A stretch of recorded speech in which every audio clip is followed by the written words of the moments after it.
മിശിഹായ്ക്ക് സ്തുതിയായിരിക്കട്ടെ. ഇപ്പോഴെപ്പോഴും സ്തുതിയായിരിക്കട്ടെ. അപ്പൊ നമ്മള്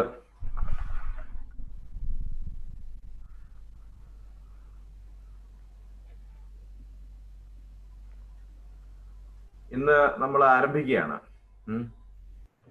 അപ്പോ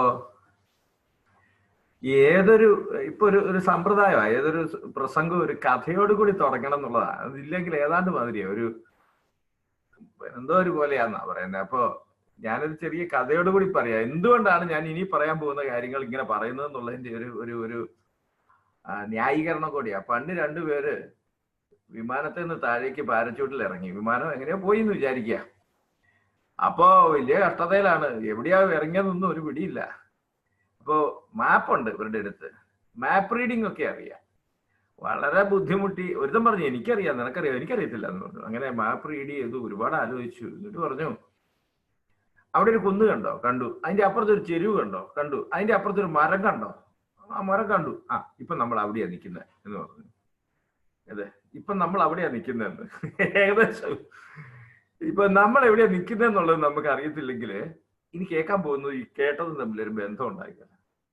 അതുകൊണ്ട് ഒരൊറ്റ വാക്കില് ഇപ്പൊ നമ്മൾ എവിടെയാ നിൽക്കുന്നതെന്നുള്ളത് പറയണം. ആദ്യം നമ്മൾ അറിയണം, നമ്മൾ ഈ ആദ്യത്തെ വചനത്തെ സംബന്ധിക്കുന്ന ഒരു ചാക്രിക ലേഖനം ഉണ്ടായിരുന്നു, പ്രൊവിഡൻസിമസ് ദേവൂസ്. അത് തൊട്ടിട്ട് ഇങ്ങോട്ട് നമ്മൾ കൈകാര്യം ചെയ്തത് മുഴുവൻ വചനത്തിന്റെ വ്യാഖ്യാനം, വചനത്തിന്റെ ഉപയോഗം സഭയിൽ, ജീവിതത്തിൽ, ആരാധനാക്രമത്തിൽ, ഇങ്ങനെയുള്ള ഒരുപാട് സ്ഥലത്ത് വചനത്തിന്റെ കോണ്ടക്ച്വലൈസേഷൻ, ഹയർ ക്രിറ്റിസിസത്തിന്റെ അപാകതകൾ നിങ്ങൾക്ക് മനസ്സിലായി. വചനം കൈകാര്യം ചെയ്യുന്നതായിരുന്നു, അത് സഭയിലാവട്ടെ ജീവിതത്തിലാവട്ടെ എവിടെയാണെങ്കിലും വചനം കൈകാര്യം ചെയ്യുന്നതായിരുന്നു നമ്മുടെ ചിന്താ വിഷയം. അങ്ങനെ നമ്മൾ ഡിവിൻ ഓഫ് ലാംബേ സ്പിരിറ്റിലൂടെ കടന്നു വന്ന് ദൈവഭൂമിയിലേക്ക് കടന്നു വന്നു. ദൈവഭൂമിയിലും വചനമാണ് അതിനകത്തെ, വചനം കൈകാര്യം ചെയ്യലാണ് അതിനകത്തെ കോർ സബ്ജക്റ്റ്. ബാക്കിയൊന്നും ഇല്ലെന്നല്ല ഞാൻ പറയുന്നത്. അങ്ങനെയാണ് നമ്മൾ 51 മുതൽ 141 വരെയുള്ള 90 CCCയിലെ 91 ഖണ്ഡികകളെ കുറിച്ച് പരാമർശിച്ചു. അതിലും അത് തന്നെയാണ് വിഷയം. അങ്ങനെ നമ്മൾ അവസാനം ചേക്കേറിയതാണ് വെർബും ദോമിനി. വെർബും ദോമിനിയുടെ ഒന്നാം ഭാഗം വചനം, ദൈവത്തിന്റെ വചനം എന്നതാണ്. അത് നമ്മൾ കണ്ടുപോകുന്ന പാരമ്പര്യത്തിനനുസൃതമായി തന്നെ അതിന്റെ ഒരു വികാസം ആയിട്ടാണ് നമുക്ക് മനസ്സിലായത്. അതായത് വിശുദ്ധ ലിഖിതത്തോടുള്ള സമീപനത്തിൽ യുക്തിബോധം എങ്ങനെയാണ്, വാച്യാർത്ഥത്തിനപ്പുറം ആത്മീയാർത്ഥമുണ്ട്, ആന്തരികാർത്ഥമുണ്ട്, അങ്ങനെയൊക്കെ നമ്മൾ ഒത്തിരി കണ്ടു. പഴയ നിയമവും പുതിയ നിയമവും തമ്മിലുള്ള ബന്ധം, ഇരുളടഞ്ഞ പാഠഭാഗങ്ങൾ ഒത്തിരി നമ്മൾ കണ്ടു. പെട്ടെന്ന് സംഗതി അങ്ങ് മാറി. അത് കഴിഞ്ഞതിന്റെ മുമ്പിലത്തെ കുറിയാണ് മാറിയത്. വചനം സഭയിൽ വെർബും ഇൻ എക്ലേസിയ എന്ന ഭാഗം നമ്മൾ എടുക്കാൻ തുടങ്ങി. ഉടനെ തന്നെ സംഗതി മാറി. അവിടെ നമ്മൾ എടുത്തത് efficiency and efficacy, usage and practice of this one, വചനം, ദൈവഭൂം എന്നതായിരുന്നു. ക്ഷമത, ഉപയോഗം, പ്രയോഗം. ഉപയോഗവും പ്രയോഗവും തമ്മിലുള്ള വ്യത്യാസം അറിയത്തില്ലെങ്കിൽ ശബ്ദധാരാവലി നോക്കുക. പ്രയോഗം, അതിൻ്റെ സ്വാംശീകരണം, അതെങ്ങനെയാണ് സാധാരണ നമ്മുടെ ജീവിതത്തിൽ പ്രസാദപരവുമായി ബന്ധപ്പെട്ട് കിടക്കുന്നത്. അങ്ങനെ ഒരു ഡയമെൻഷണൽ ചേഞ്ചാണ് നമുക്ക് വന്നത്. യഥാർത്ഥത്തിൽ നമ്മൾ ദൈവവചനത്തെ കുറിച്ച് എപ്പോൾ ചിന്തിക്കുമ്പോഴും നമ്മൾ ഈ കഴിഞ്ഞ ഭാഗം തൊട്ടിട്ടുള്ളത് ഇങ്ങോട്ട് നമ്മൾ ചിന്തിക്കാറില്ല. അങ്ങനെ ചിന്തിക്കാൻ നമ്മളെ പഠിപ്പിച്ചിട്ടുമില്ല. നമ്മൾക്ക് ആ ഒരു ചിന്താസരണി അന്യവുമാണ്. അന്യം എന്ന് പറഞ്ഞാൽ സഭ പഠിപ്പിക്കുന്നുണ്ട്, പക്ഷെ സാധാരണഗതിയിൽ ഇപ്പൊ ദൈവവചനം സജീവവും ഊർജ്ജസ്വലവുമാണ് എന്ന് പറയുന്നിടത്തൊന്നും ഇത്തരം ഒരു വ്യാഖ്യാനം വരാറില്ല. അപ്പോ ദൈവവചനവും സഭയും എന്നുള്ളതിൽ ആദ്യത്തെ നിങ്ങൾ ഓർക്കുന്നുണ്ടാവും 50, 51 നല്ല 2 ഖണ്ഡികകളെ കുറിച്ച്. ദൈവത്തിന്റെ സഭ എങ്ങനെയാണ് വചനം സ്വീകരിക്കുന്നത്, ആസ് എ ടൂൾ അതെങ്ങനെയാണ് ഉപയോഗിക്കുന്നത്, സഭയുടെ ജീവിതത്തിലെ ക്രിസ്തുവിന്റെ വചനത്തിലൂടെയുള്ള നിരന്തര സാന്നിധ്യം, ഇതാണ് ആദ്യം പഠിച്ച ഭാഗം. അതിനുശേഷം നമ്മൾ വിശുദ്ധ ലിഖിതവും കൂദാശകളും തമ്മിലുള്ള ബന്ധം പറഞ്ഞു. ഒരൊറ്റ വാക്ക് പറഞ്ഞാൽ നമുക്ക് മനസ്സിലാകും, സാക്രമെന്റാലിറ്റി, ഓർമ്മിക്കുന്നുണ്ടാവും. അതിനുശേഷം ദൈവവചനവും ദിവ്യകാരുണ്യവും തമ്മിലുള്ള ബന്ധം നമ്മൾ കണ്ടു. പിന്നെ വചനത്തിന്റെ കൗദാശികത, അതാ ഞാൻ നേരത്തെ പറഞ്ഞത്, അതെന്താണ് എന്നുള്ളത് നമ്മൾ കണ്ടു. എന്തെങ്കിലും സംശയം ഉണ്ടെങ്കിൽ ഒന്ന് മറിച്ച് നോക്കിയാൽ മതി. കുഞ്ഞച്ചൻ വലിയൊരു കാര്യമാണ് ചെയ്തിരിക്കുന്നത്. എനിക്ക് തോന്നുന്നത് പണ്ട് ഇയാള് ഡോക്ടർ എസ് രാധാകൃഷ്ണൻ എന്ന് വെച്ചാൽ ലോകം കണ്ട പ്രസംഗകന്മാരിൽ കേമൻ. അയാള് തിരുവനന്തപുരത്ത് പ്രസംഗിക്കുക. അപ്പൊ സുകുമാർ അഴീക്കോടാണ് ട്രാൻസ്ലേറ്റ് ചെയ്യുന്നത്. അദ്ദേഹം കേരളം കണ്ട ഏറ്റവും നല്ല 3 പ്രസംഗകന്മാരിൽ ഒരാളാണ് അദ്ദേഹം. ഇന്നേ വരെ കണ്ടിട്ടുള്ളത്. അതിന്റെ അപ്പുറത്തേക്ക് ആരും വന്നിട്ടില്ല ഈ 3 പേരിൽ. അപ്പോ അതിനകത്ത് ഡോക്ടർ എസ് രാധാകൃഷ്ണൻ പറഞ്ഞു, like A drop in the Ocean എന്ന് അദ്ദേഹം പറഞ്ഞു. അപ്പോ ഇദ്ദേഹം പറഞ്ഞു സിന്ധുവിലെ ബിന്ദു പോലെ എന്ന് പറഞ്ഞു. അപ്പൊ ആളുകളെല്ലാം കൂടെ കൈയടിച്ചു. ഡോക്ടർ എസ് രാധാകൃഷ്ണൻ ഉടനെ തന്നെ ഒന്ന് നോക്കിയിട്ട് പറഞ്ഞു, തർജുമ ഒറിജിനലിനെ വെല്ലുന്നുണ്ടല്ലേ എന്ന് അദ്ദേഹം ചോദിച്ചു. ആളുകൾ ഒന്നുകൂടെ കൈയടിച്ചു. ഐ അഡ്മയർ ഇറ്റ് എന്നാണ് അദ്ദേഹം പറഞ്ഞത്. അപ്പൊ അതുപോലെ ഈ സുവിശേഷത്തിന്റെ മുഴുവൻ കാര്യങ്ങളെ സംബന്ധിച്ചിട്ടും ഞാൻ പറഞ്ഞതിന്റെ അപ്പുറത്തേക്ക് പറയുന്നയാളാ നമ്മുടെ കുഞ്ഞച്ചൻ. കുഞ്ഞച്ചൻ എന്ന് പറയുന്നത് തന്നെ എനിക്ക് ശരിയല്ല. അദ്ദേഹത്തെ hereinafter he shall be called as വല്യച്ഛൻ എന്നാണ് ഞാൻ പറയുക. അപ്പോ അത് വായിച്ചു നോക്കിയാൽ മതിയെന്ന് ഞാൻ പറയാ. വേറൊന്നുമില്ല. അതൊന്ന് വായിച്ച് ഒന്ന് കടന്നു പോയി കഴിഞ്ഞാൽ കോപ്പി അടിക്കാൻ വേണ്ടി ഞാനല്ല, നമ്മൾ ഈ പരീക്ഷ ഹാളിലേക്ക് കുറിപ്പെഴുതുക, അത് നോക്കി എല്ലാം ഓർമ്മ വരും. അത് തന്നെ അതുപോലെ സമഗ്രവും സമ്യക്കുമായിട്ട് പ്രതിപാദിച്ചിട്ടുണ്ട്. ഒന്ന് നോക്കി ഞങ്ങൾക്ക് വേഗം മനസ്സിലാവും. അതിന്റെ 5ാമത്തേത് വരെ അദ്ദേഹം റിലീസ് ചെയ്തിട്ടുണ്ട്. അപ്പോ അടുത്തത്, അപ്പൊ അതുകൊണ്ട് തന്നെ ഒന്ന് നോക്കിയാൽ നിങ്ങൾക്ക് പെട്ടെന്ന് അത് ഓർമ്മ വരും എന്ന് പറയാൻ വേണ്ടി ഞാൻ പറഞ്ഞത്. ഇനിയിപ്പോ നമ്മൾ നേരത്തെ കണ്ടത് ലക്ഷണറി തിരുക്കർമ്മ വായന സമാഹാരം കണ്ടു.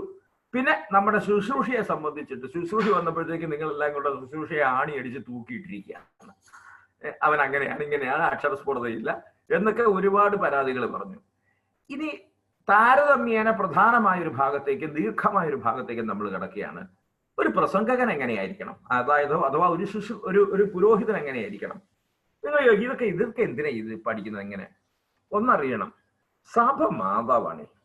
അതുകൊണ്ട് എന്താന്ന് ചോദിച്ചു കഴിഞ്ഞാല് A to Z ഒരു വീട്ടിലെ എന്തൊക്കെ കാര്യങ്ങൾ അമ്മ ശ്രദ്ധിക്കുന്നുണ്ടോ അതുപോലെ ഒരു വിശ്വാസിയുടെ ജീവിതത്തിലെ എല്ലാ കാര്യങ്ങളിലും സഭയ്ക്ക് ഇടപെടാനുള്ള ത്രാണിയും വൈഭവവുമുണ്ട്, കഴിവുണ്ട്, അതിന്റെ ആ ഒരു പത്രാസും ഉണ്ട്, അതിനവൾ നിയോഗിക്കപ്പെട്ടതുമാണ്. അതുകൊണ്ട് കപ്പ്യാരുടെ നമ്മുടെ കൊച്ചിന്റെ സുവിശേഷം വായന തൊട്ടിട്ട് എവിടെ കൊണ്ടുപോയി ബേമ എങ്ങനെ ഉണ്ടാക്കണം എന്നുള്ളത് തൊട്ടിട്ട് അച്ഛൻ എങ്ങനെ പ്രസംഗിക്കണം എന്നതിൽ വരെ കൃത്യമായ നിർദ്ദേശങ്ങൾ സഭ മുന്നോട്ട് വെക്കുന്നത് സഭയുടെ ഒരു എന്താ പറയുക അപരിമേയമായ പ്രസാദപരത്തിന്റെ നിറവിൽ നിന്നാണ്. അതൊരു നിസ്സാര കാര്യമല്ല. അപ്പൊ നമ്മൾ ഇനി അടുത്തതിലേക്ക് കടക്കുകയാണ്. ഒരു വിശ്വാസിയും പുരോഹിതനും തമ്മിലുള്ള വ്യവഹാരപരമായ ഒരു ബന്ധമാണ് അദ്ദേഹം പറയുന്നത്. ആദ്യ സഭ പറയുന്നത് വിശ്വാസി കേൾക്കുന്നു, കേൾവിയാലത്രേ വിശ്വാസം ജാതമാകുന്നത് എന്ന് നമുക്ക് വിശുദ്ധ പൗലോസ് പറഞ്ഞിരിക്കുന്നത് നമ്മൾ ഓർമ്മിക്കുക. കേൾക്കുന്നു, ഫസ്റ്റ് അതാണ്. കേട്ട കാര്യത്തെക്കുറിച്ച് ധ്യാനിക്കുന്നു. നമുക്കില്ലാതെ പോകുന്നത് അത് തന്നെയാണ്. കേട്ട കാര്യത്തെക്കുറിച്ച് ധ്യാനിക്കുന്നു, ധ്യാനിച്ച കാര്യങ്ങൾ വിശ്വസിക്കുന്നു. അവിടെയാണ് അതിന്റെ വിഷയം. ഒന്ന് ആലോചിച്ച് നോക്കണേ. നമ്മൾ വിശ്വസിക്കുന്നത് നമ്മൾ ധ്യാനിച്ച കാര്യങ്ങളാണോ കേട്ട കാര്യങ്ങളാണോ? ഈ പ്രോസസ് ഇങ്ങനെയാണ്. ആദ്യം കേൾക്കും, പിന്നെ ധ്യാനിക്കും, ധ്യാനിച്ചിട്ട് വിശ്വസിക്കും. വിശ്വസിച്ച് കഴിഞ്ഞാലേ സ്വാംശീകരണം ഉണ്ടാകുള്ളൂ. വിശ്വസിച്ച് കഴിഞ്ഞാൽ സ്വാംശീകരണം ഉണ്ടാവും. പക്ഷെ അതിനു മുമ്പ് കേട്ടിട്ട് ധ്യാനിച്ചിട്ട് വിശ്വസിച്ചിട്ട് ധ്യാനിക്കണം. ഇതിന് സഹായിക്കുന്ന വിധത്തിൽ വചനം മുറിച്ചു തരുന്നയാളാണ് ഒന്നുകിൽ പുരോഹിതൻ അല്ലെങ്കിൽ ഡീക്കൻ. ഡീക്കൻ എന്നുള്ള ഒരു സീറോ മലബാർ കോൺസെപ്റ്റിൽ വളരെ ദുർലഭമായിട്ട്, സൂര്യാപ്രഭ പശ്ചാത്തലത്തിൽ വളരെ ദുർലഭമായിട്ട് മാത്രമേ ഉള്ളൂ. ഒരു ജോയി ഉണ്ട് ലണ്ടനിൽ, അദ്ദേഹമാണ് ഡീക്കൻ. പിന്നെ വേറൊരു ഡീക്കനെ പറ്റി എനിക്കറിയില്ല. ഞാൻ പറഞ്ഞത് ആത്മായ ഡീക്കന്മാരെ കുറിച്ചിട്ടാണ്.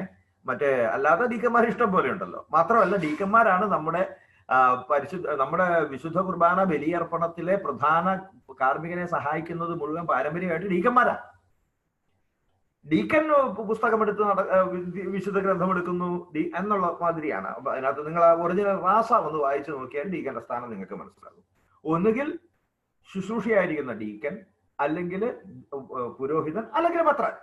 അവരാരെങ്കിലും ഒരാള് ദൈവവചനത്തെ വിശദീകരിക്കുന്നു.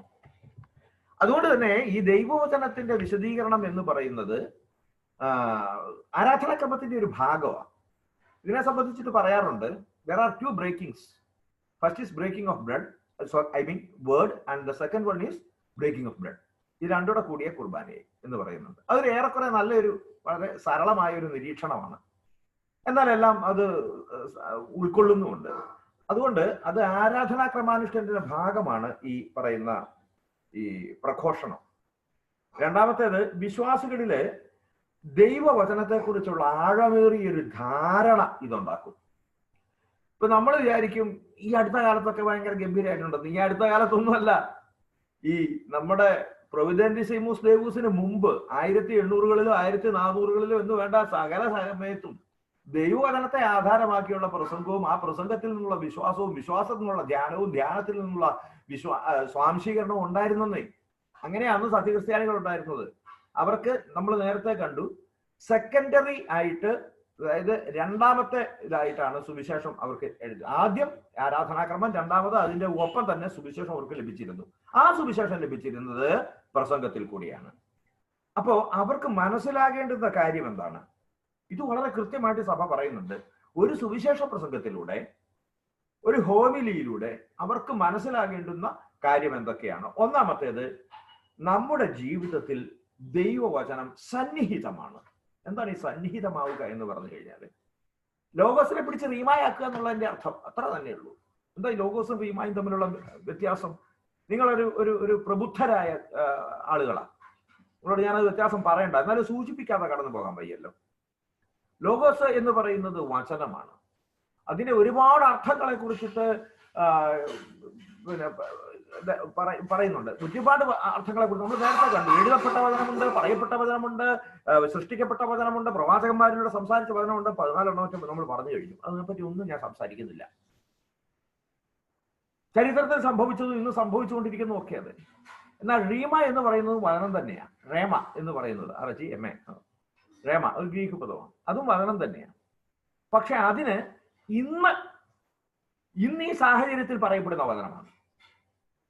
ഇപ്പോ തളർവാദ രോഗിയോട് നിന്റെ പാപങ്ങൾ ക്ഷമിക്കാൻ മനുഷ്യപുത്രൻ അധികാരമുണ്ട് എന്ന് അറിയേണ്ടതിന് എന്ന് പറഞ്ഞിട്ട് അവനോട് പറഞ്ഞു, നീ കിടക്കയും എടുത്ത് എഴുന്നേറ്റ് നടക്കുക. ഇത് എഴുതപ്പെട്ട വചനമാണ്. ഇത് എഴുതപ്പെട്ട വചനമാണ്. എന്നാൽ ഇത് കേട്ട ഒരുത്തൻ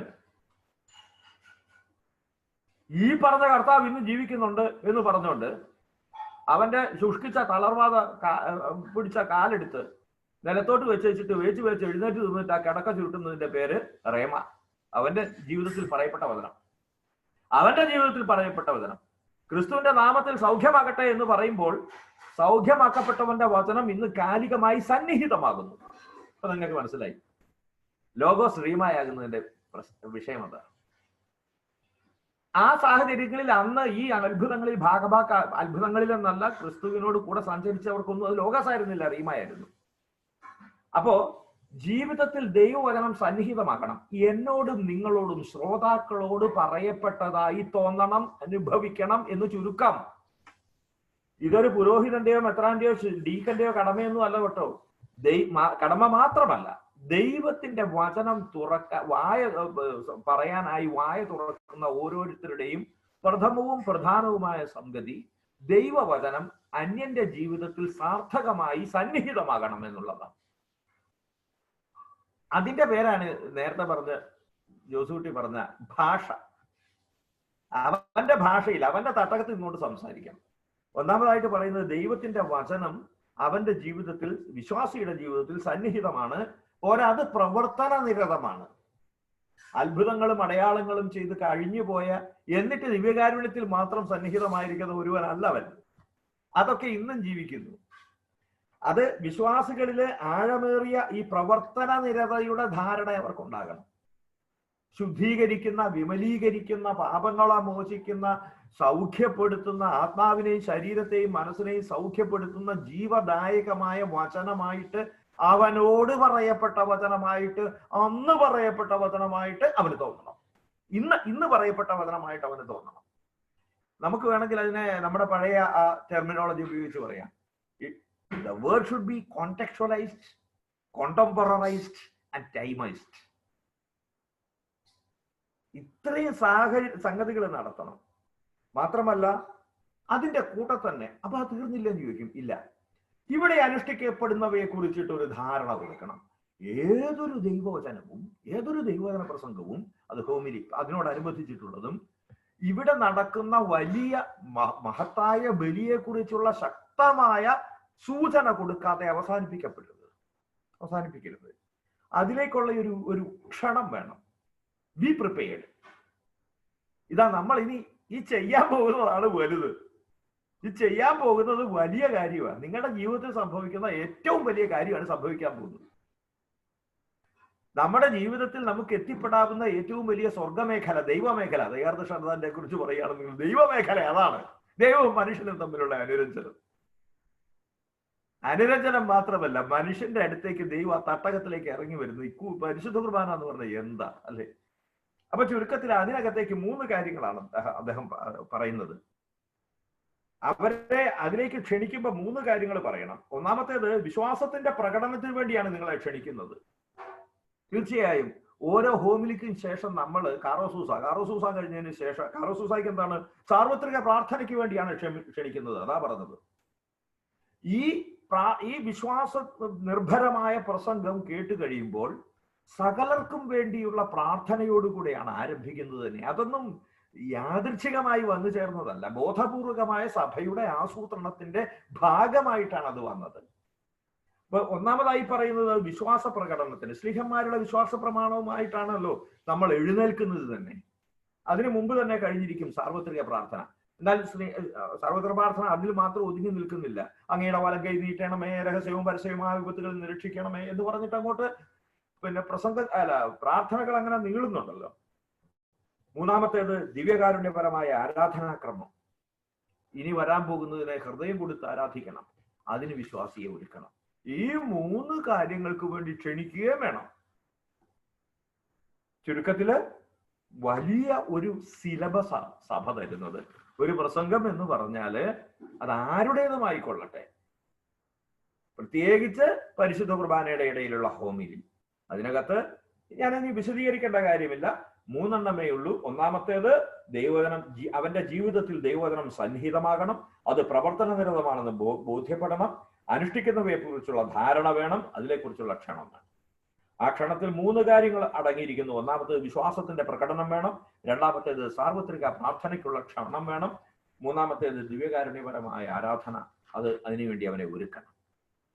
അടുത്തത്, മാർപ്പാപ്പ ഇതിൽ വരാവുന്ന സ്ഖലിതങ്ങളെ കുറിച്ച്, ദോഷങ്ങളെ കുറിച്ച് പറയുന്നുണ്ട്. ഒന്നാമത്തേത് അത് പറയുന്ന സാക്രമെന്തും കാരിത്താസിലാണ്. ഉപവിയുടെ കൂദാശ, സ്നേഹത്തിന്റെ കൂദാശ എന്നാണ് മലയാളത്തിൽ ട്രാൻസ്ലേഷൻ. അതിൽ പറയുന്ന കാര്യങ്ങൾ ഇതിനകത്ത് ഒന്നുകൂടെ ആവർത്തിക്കുന്നുണ്ട്. ഒന്നാമത്തേത് പറയുന്നത് ഈ ഗുണനിലവാരം മെച്ചപ്പെടുത്തേണ്ടതുണ്ടെന്നാണ്. അത് ഞാൻ ചർച്ചകൾക്ക് വിധേയമാക്കാതെ സ്പീക്കർ എന്ന നിലയിൽ ഞാൻ രേഖകളിൽ നിന്ന് നീക്കിക്കളയുന്നു. നിങ്ങൾ വേണേ കുറിച്ചോ. കാരണം ആരോഗ്യധനം സർവ്വധനാൽ പ്രധാനം എന്ന് പറഞ്ഞിട്ടുണ്ട്. ആരാണ്ടൊക്കെയാ പറഞ്ഞിട്ടുണ്ട്. അത് നേര് തന്നെയാണ് തന്നെ. രണ്ടാമത്തേത്, സാമാന്യവും കേവലവുമായ പ്രസംഗങ്ങൾ ദൈവവചനത്തിന്റെ ആർജവത്വത്തിന് മങ്ങലേൽപ്പിക്കുന്നു. ഇത് എനിക്കത് അങ്ങോട്ട് പിടിച്ചില്ല ആ വാക്ക്.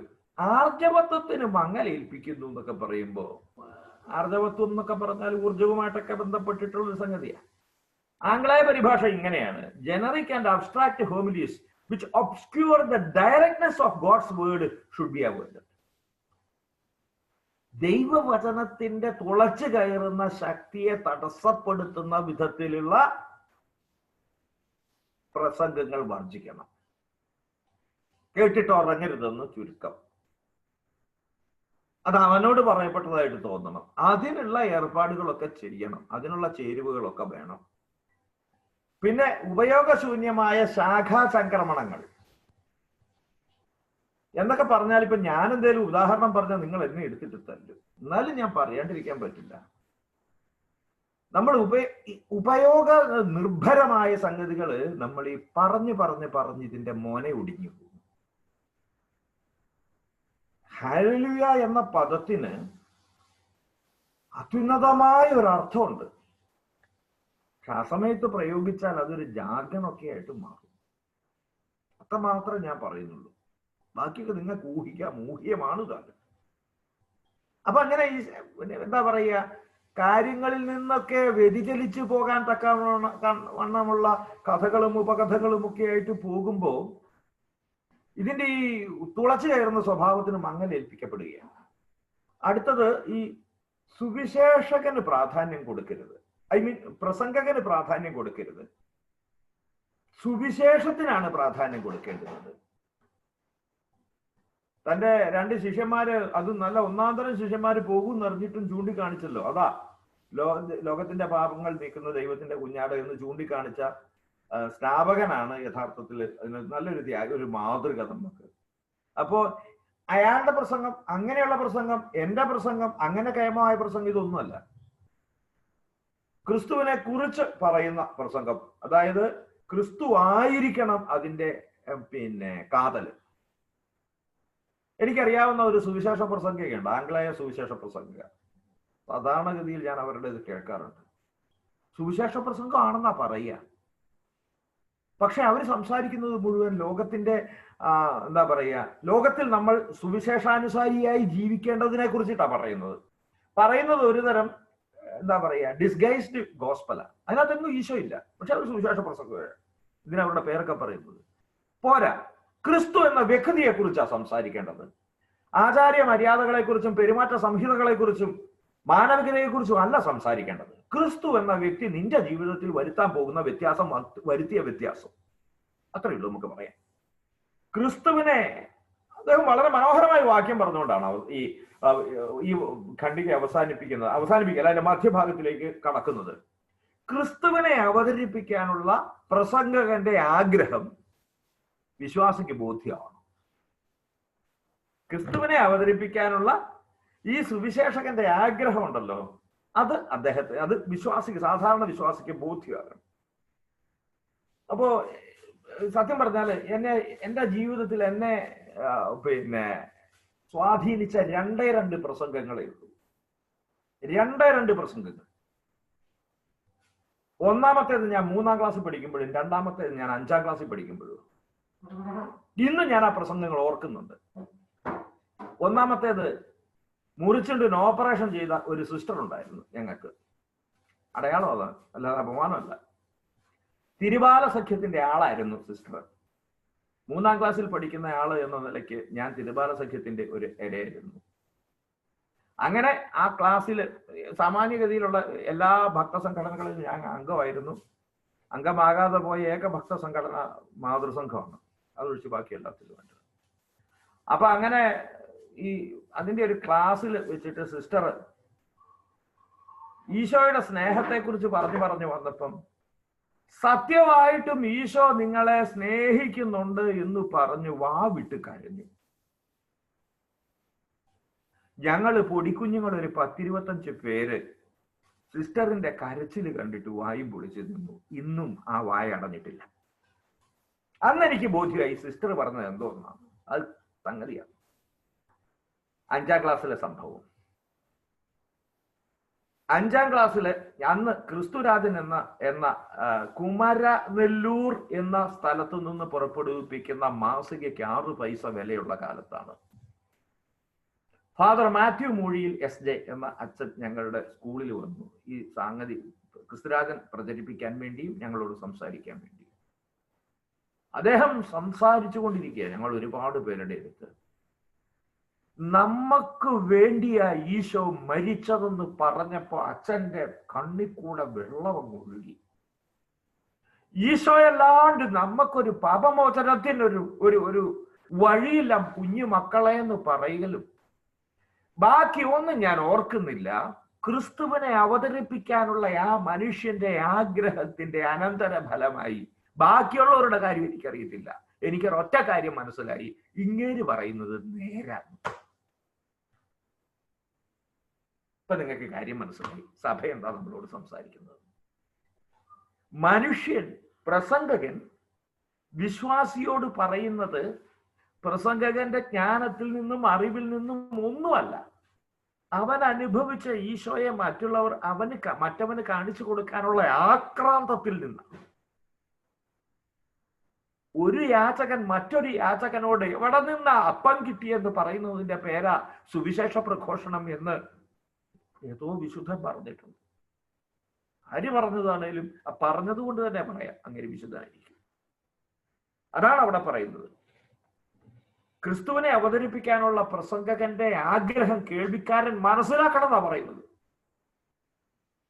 ഹൗ മച്ച് ഡിസയറസ് ഹി ഈസ് എന്നുള്ളത് മറ്റേയാൾ മനസ്സിലാക്കണം. അടുത്തത്, ഇതിന് പ്രസംഗം എന്ത് ചെയ്യണമെന്നും കൂടെ പറയുന്നുണ്ട് കേട്ടോ. പക്ഷേ പറഞ്ഞ് ആഗ്രഹം പറഞ്ഞു പോകുന്നതല്ല. നമുക്കറിയാം ഇതിന്റെ ദോഷങ്ങൾ എന്ന് പറഞ്ഞിട്ടുള്ള സ്ഥലത്താണ് വന്നിരിക്കുന്നത്. അങ്ങനെ ആഗ്രഹം പ്രകടിപ്പിക്കാതിരുന്നാൽ, മനസ്സിലാക്കാതിരുന്നാൽ ദോഷമാണെന്നാ. അതിന് ഇത് ആഗ്രഹങ്ങളൊക്കെ പ്രകടിപ്പിച്ച് എഫക്റ്റീവായിട്ടുള്ള ഈ ഒരു സുവിശേഷ പ്രഘോഷണം നടത്താൻ എന്തു ചെയ്യണമെന്ന് അദ്ദേഹം പറയുന്നുണ്ട്. ഇതാണ് ഒന്നാമത്തേത്. സുവിശേഷം അവന്റെ ജീവിതത്തിന്റെ ആത്മാവായിട്ട് കരുതണം. ഗാഠമായിട്ട് അതിനെ കുറിച്ചിട്ട് ആലോചിച്ച് പഠിച്ച് തീരുമാനിക്കണം. ബോധ്യവും തീക്ഷ്ണതയും കൂടെ ഉണ്ടെങ്കിലേ പ്രസംഗം ഉണ്ടാകുള്ളൂ. അതിനെ ധ്യാനിച്ചും ചിന്തിച്ചും പ്രാർത്ഥിച്ചും തയ്യാറാക്കണം.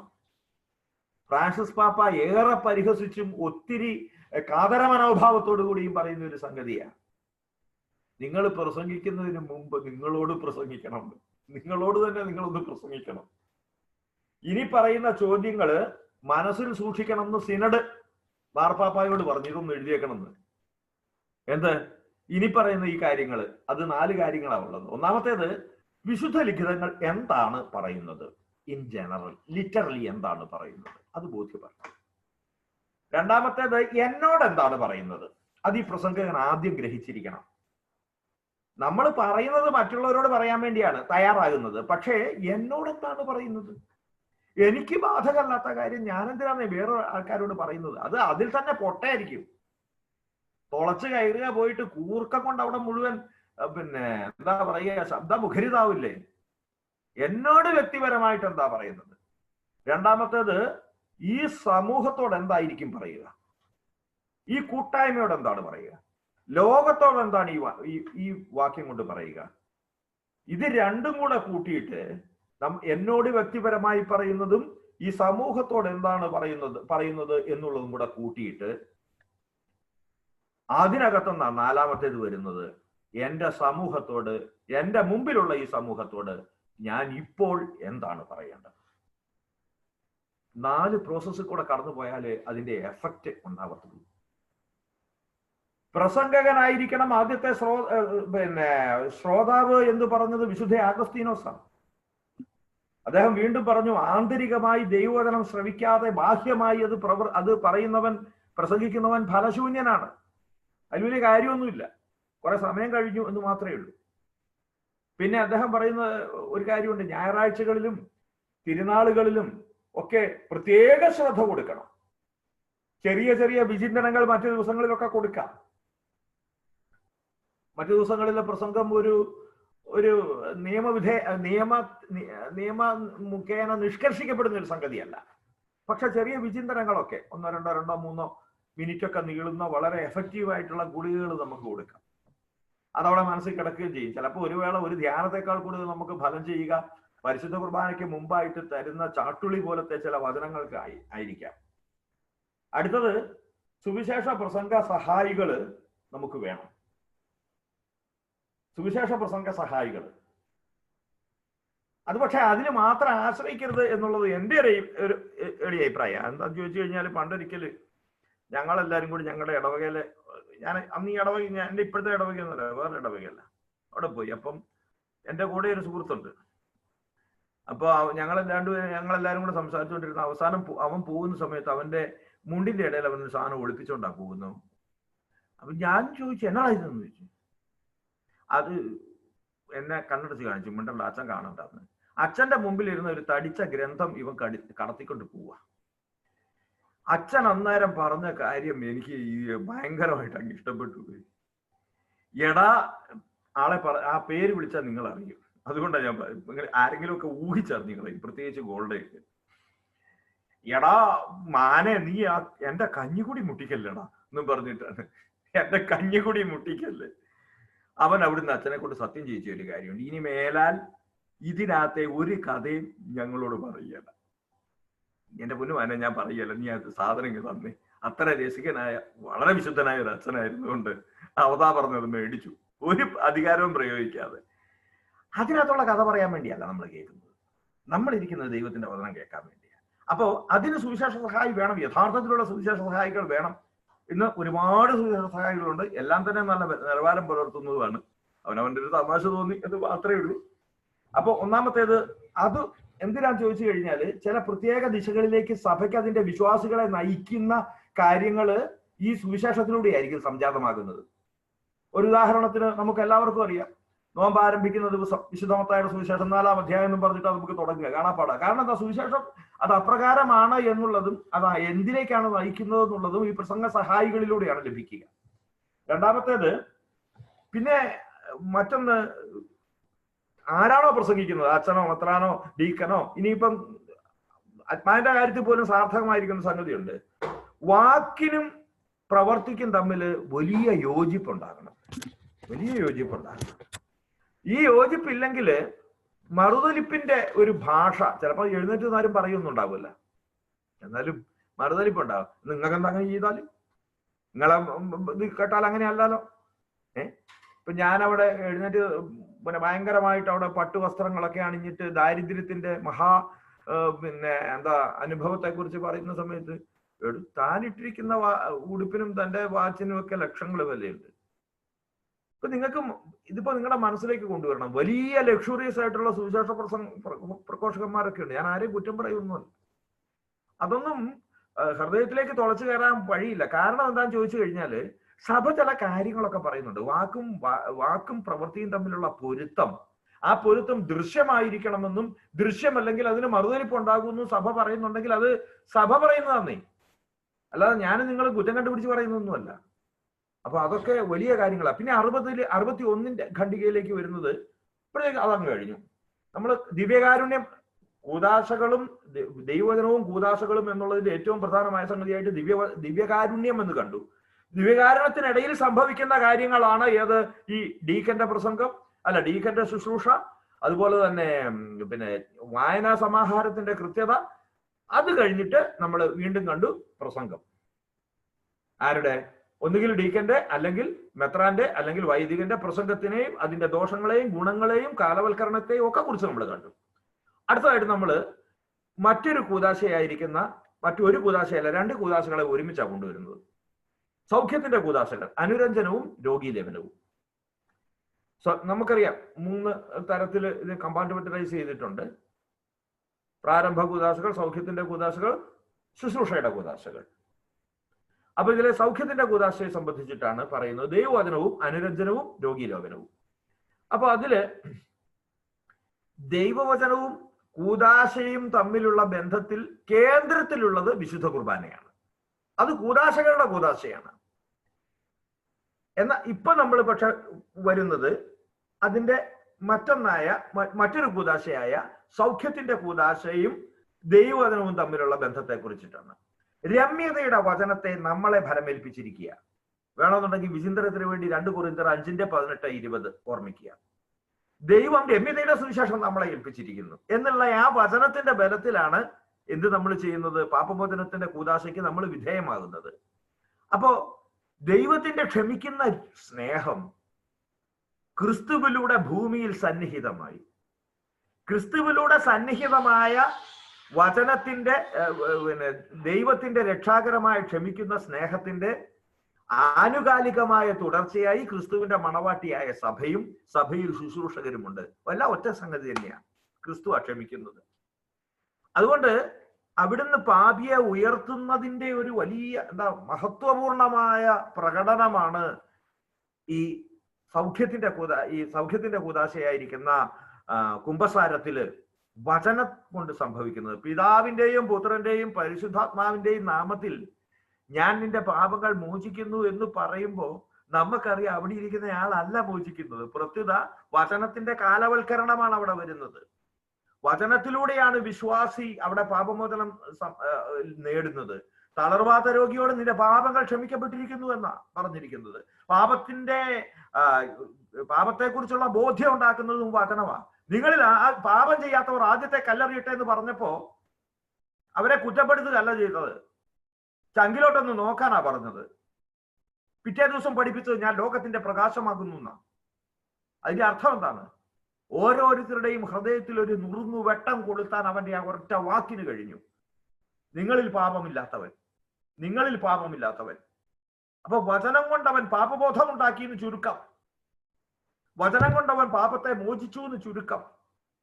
വചനം കൊണ്ട് അവൻ ക്ഷണിച്ചു എന്ന് ചുരുക്കം. എവിടെയാ സക്കേവൂസ് ഒളിച്ചിരുന്ന നോക്കിയത്? അവനറിയാം അവൻ അർഹതയില്ലാന്ന്, അവന്റെ മുമ്പിൽ പെടാൻ പോലും പറ്റുകയില്ലാന്ന്. സിക്കമേൽ വൃക്ഷത്തിന്റെ അകത്ത് മുകളിൽ കയറിയിരുന്ന് ഇലകൾക്കിടയിലൂടെ അവൻ നോക്കിയത്. വേഗം ഇറങ്ങുക എന്നാ പറഞ്ഞത്. വചനം കൊണ്ട് അവൻ ക്ഷണിച്ചു. ഇത് മൂന്നും കുമ്പസാരത്തിൽ നടക്കുന്നില്ലേ? എന്ന് ആലോചിച്ച് നോക്കി. അവൻ നമുക്ക് പാപത്തെക്കുറിച്ചുള്ള ബോധ്യം തരുന്നു, പാപബോധം തരുന്നു. എൻ്റെ അടുത്തോട് വരാൻ പറയുന്നു, പാപം ക്ഷമിച്ചു എന്ന് പറയുന്നു.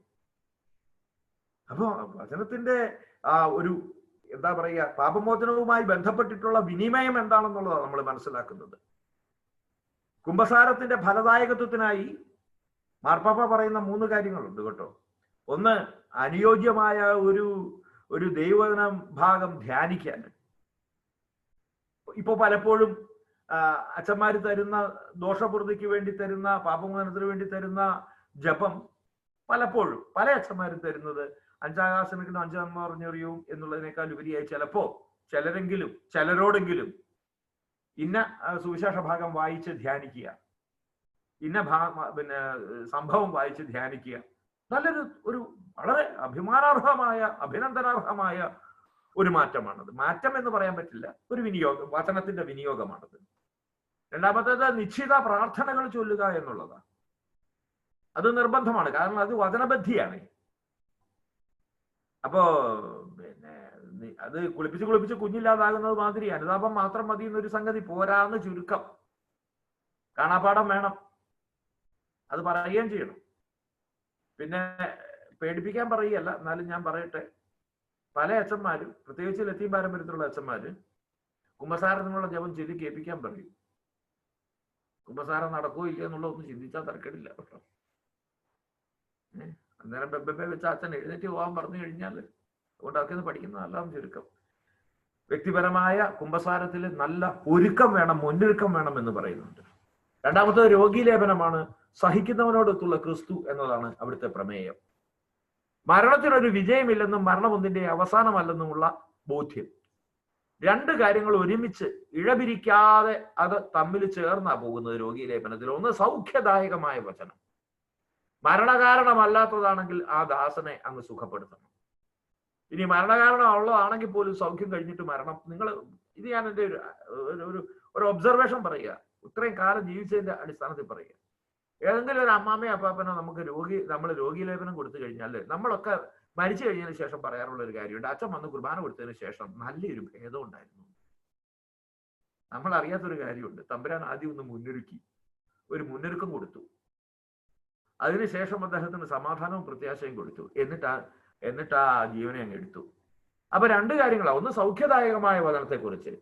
രണ്ടാമത്തേത്, മരണം ഒരു വിജയമല്ലെന്നും അതൊരു കീഴടക്കലല്ലെന്നും പ്രത്യുത കടന്നുപോകലാണെന്നുമുള്ള, പിതാവിന്റെ ഭവനത്തിലേക്കുള്ള കടന്നുപോകലാണെന്നും, ഇതിനു വേണ്ടി വചനബദ്ധിയായ രോഗീലേപനം ഉപയോഗിക്കുന്നു എന്ന് സഭ പ്രസ്താവിക്കുക. രക്ഷാകരമായ ഈ സഹനം എന്ന് പറയുന്നത് ക്രിസ്തുവിന്റെ പീഡാസഹനത്തോട് ഇതിനെ ചേർത്ത് വയ്ക്കുമ്പോഴാണ് എന്നുള്ളതിനെ അടിസ്ഥാനപ്പെടുത്തി രോഗിയെ ഒരുക്കണം എന്ന് അദ്ദേഹം പറയുന്നു. ഇനി നമ്മൾ ആരും എന്ന് പറയാൻ പറ്റില്ല, അധികം ആരും ശ്രദ്ധിക്കാത്ത ഒരു മേഖലയിലേക്കാണ് ബെനഡിക്ടോസ് 16 നമ്മെ കൂട്ടിക്കൊണ്ടു പോകുന്നത്. അത് ദൈവവചനവും യാമപ്രാർത്ഥനകളും എന്നുള്ളതാണ്. ശരിക്കും പറഞ്ഞാല് കൂദാശാനുകരണങ്ങൾ, യാമപ്രാർത്ഥനകൾ എന്ന് പറഞ്ഞിട്ടാണ് നമ്മൾ അതിന്റെ ആ ശ്രേണിയിൽ നമ്മൾ വരുന്നത്. ദൈവവചനവും യാമപ്രാർത്ഥനയും എന്നുള്ളതിനെ, കൂദാശ കഴിഞ്ഞാൽ പിന്നെ ഇതിനകത്ത് ചർച്ച ചെയ്യുന്ന യാമപ്രാർത്ഥനയെ സംബന്ധിച്ചിട്ട് എന്താണ് ഈ യാമപ്രാർത്ഥന? യാമപ്രാർത്ഥന എന്ന് പറയുന്നത് സിനഡ് പിതാക്കന്മാര് പറഞ്ഞു, വിശ്വാസികളെ ദൈവവചനവുമായി സമ്പർക്കത്തിലേക്ക് നയിക്കുന്ന ഒരു വലിയ മേഖലയാണ് യാമപ്രാർത്ഥന. 2 സംഗതികളാണ് അതിനകത്തുള്ളത്. വിശ്വാസത്തിലേക്ക് എന്ന് പറഞ്ഞാൽ വിശുദ്ധ ലിഖിതവും സഭയുടെ സജീവ പാരമ്പര്യവും ഒരുമിച്ച് ചേർന്ന് വിശ്വാസിയെ ദൈവവുമായിട്ടുള്ള സമ്പർക്കത്തിലേക്ക് കടത്തുന്ന നയിക്കുന്ന ദൈവവചനത്തിന്റെ സവിശേഷമായ രൂപമാണ് യാമപ്രാർത്ഥന. അതിനകത്ത് സഭയുടെ സജീവ പാരമ്പര്യമുണ്ട്, വിശുദ്ധ ലിഖിതങ്ങളുണ്ട്. യാമപ്രാർത്ഥനയ്ക്ക് ദൈവശാസ്ത്രപരമായ മാനങ്ങളും മഹത്വവുമുണ്ട്, സഭാത്മകമായ മഹത്വവും പാരമ്പര്യവുമുണ്ട്. ഇടവിടാതെ 1 തെസ്സലോനിക്കരിന്റെ 5:17 പറയുന്ന ഇടവിടാതെ ദൈവത്തിന് സ്തോത്രബലി, അധരങ്ങളുടെ ഫലം, ഹെബ്രായ ലേഖനത്തിൽ പറയുന്ന അധരങ്ങൾ 13:15 പറയുന്ന അധരങ്ങളുടെ ഫലമർപ്പിക്കുന്നതാണ് യാമപ്രാർത്ഥന എന്നാ പറയുന്നത്. വീണ്ടും വളരെ ആലങ്കാരികമായിട്ടാണ് ഇവിടെ സംസാരിക്കുന്നത്. മണവാട്ടി മണവാളനോട് സംസാരിക്കുന്നത് ആണ് യാമപ്രാർത്ഥന. ക്രിസ്തുവിനോട് അവന്റെ മണവാട്ടി സംസാരിക്കുന്നതാണ് യാമപ്രാർത്ഥന. വീണ്ടും അതുപോലെ തന്നെ മനോഹരമായ മറ്റൊരു പ്രസ്താവന കൂടിയുണ്ട്. യേശുനാഥൻ തന്റെ മണവാട്ടിയുമൊത്ത് പിതാവിനെ അഭിസംബോധന ചെയ്യുന്നതാണ് യാമപ്രാർത്ഥന. യേശുനാഥൻ തന്റെ മണവാട്ടിയുമൊത്ത് പിതാവിനെ അഭിസംബോധന ചെയ്യുന്നതാണ്. അതിമനോഹരമായ ഈ എന്താ പറയുക സംഗതിയെ വേണ്ടും വണ്ണം നമ്മുടെ ജീവിതത്തിൽ നമ്മൾ സ്വാംശീകരിച്ചിട്ടില്ല എന്നുള്ളത് എനിക്ക് നിസ്സംശയം പറയാൻ പറ്റും. ഇനി അതിനെക്കുറിച്ച് വിശദീകരിക്കാൻ വേണ്ടി അദ്ദേഹം പറയുന്നത് സാക്രോസാന്തം കൊഞ്ചീലിയം എന്ന് പറയുന്ന ആ രണ്ടാം വത്തിക്കാൻ സുനഹദോസിന്റെ രേഖയെ സംബന്ധിച്ചിട്ടാണ്. ഞാനതൊന്ന് എടുത്തോട്ടെ. യാമപ്രാർത്ഥനകളെ സംബന്ധിച്ച്, ദൈവാരാധനയെ സംബന്ധിക്കുന്ന സാക്രോസാന്തം കൊഞ്ചീലിയത്തിലെ 4-ാം അധ്യായം യാമപ്രാർത്ഥനയെ സംബന്ധിച്ചിട്ടാണ്. അതില് ഒരു വശത്ത് മണവാട്ടിയുടെ അത്യുന്നത ബഹുമാനത്തിൽ ഭാഗമാക്കാവുന്നു, സഭാമാതാവിന്റെ നാമത്തിൽ നിലകൊള്ളുന്നു എന്ന് പറഞ്ഞിട്ട് അദ്ദേഹം പറയുന്നുണ്ട്, കടമയും നിയമവും അനുസരിച്ച് എല്ലാ റീത്തിലുമുള്ളവർ, ലത്തീനിലും പൗരസ്ത്യരിലുമുള്ള സമർപ്പിതർ എല്ലാ സമയത്തും വളരെ കൃത്യമായി യാമപ്രാർത്ഥനകൾ അർപ്പിക്കുന്നതിൽ ഉത്സുകരാണല്ലോ. അത് വേണം. സമർപ്പിതർക്ക് മാത്രമല്ല, എനിക്ക് തോന്നുന്നു നമ്മുടെ പല രൂപതകളിലെ യാമപ്രാർത്ഥനകൾക്ക് പണ്ടത്തേതിനേക്കാളും വലിയ പ്രോത്സാഹനം, ആശാവഹമായ ഒരു പുരോഗതി അത് ഇന്ന് സിദ്ധിച്ചിട്ടുണ്ട്. ആളുകൾ അത് ചെയ്യുന്നുമുണ്ട്. പിന്നെ വേറൊന്നുണ്ട്, അത് 90-ല് പറയുന്ന ഒരു സംഗതിയുണ്ട്. അത്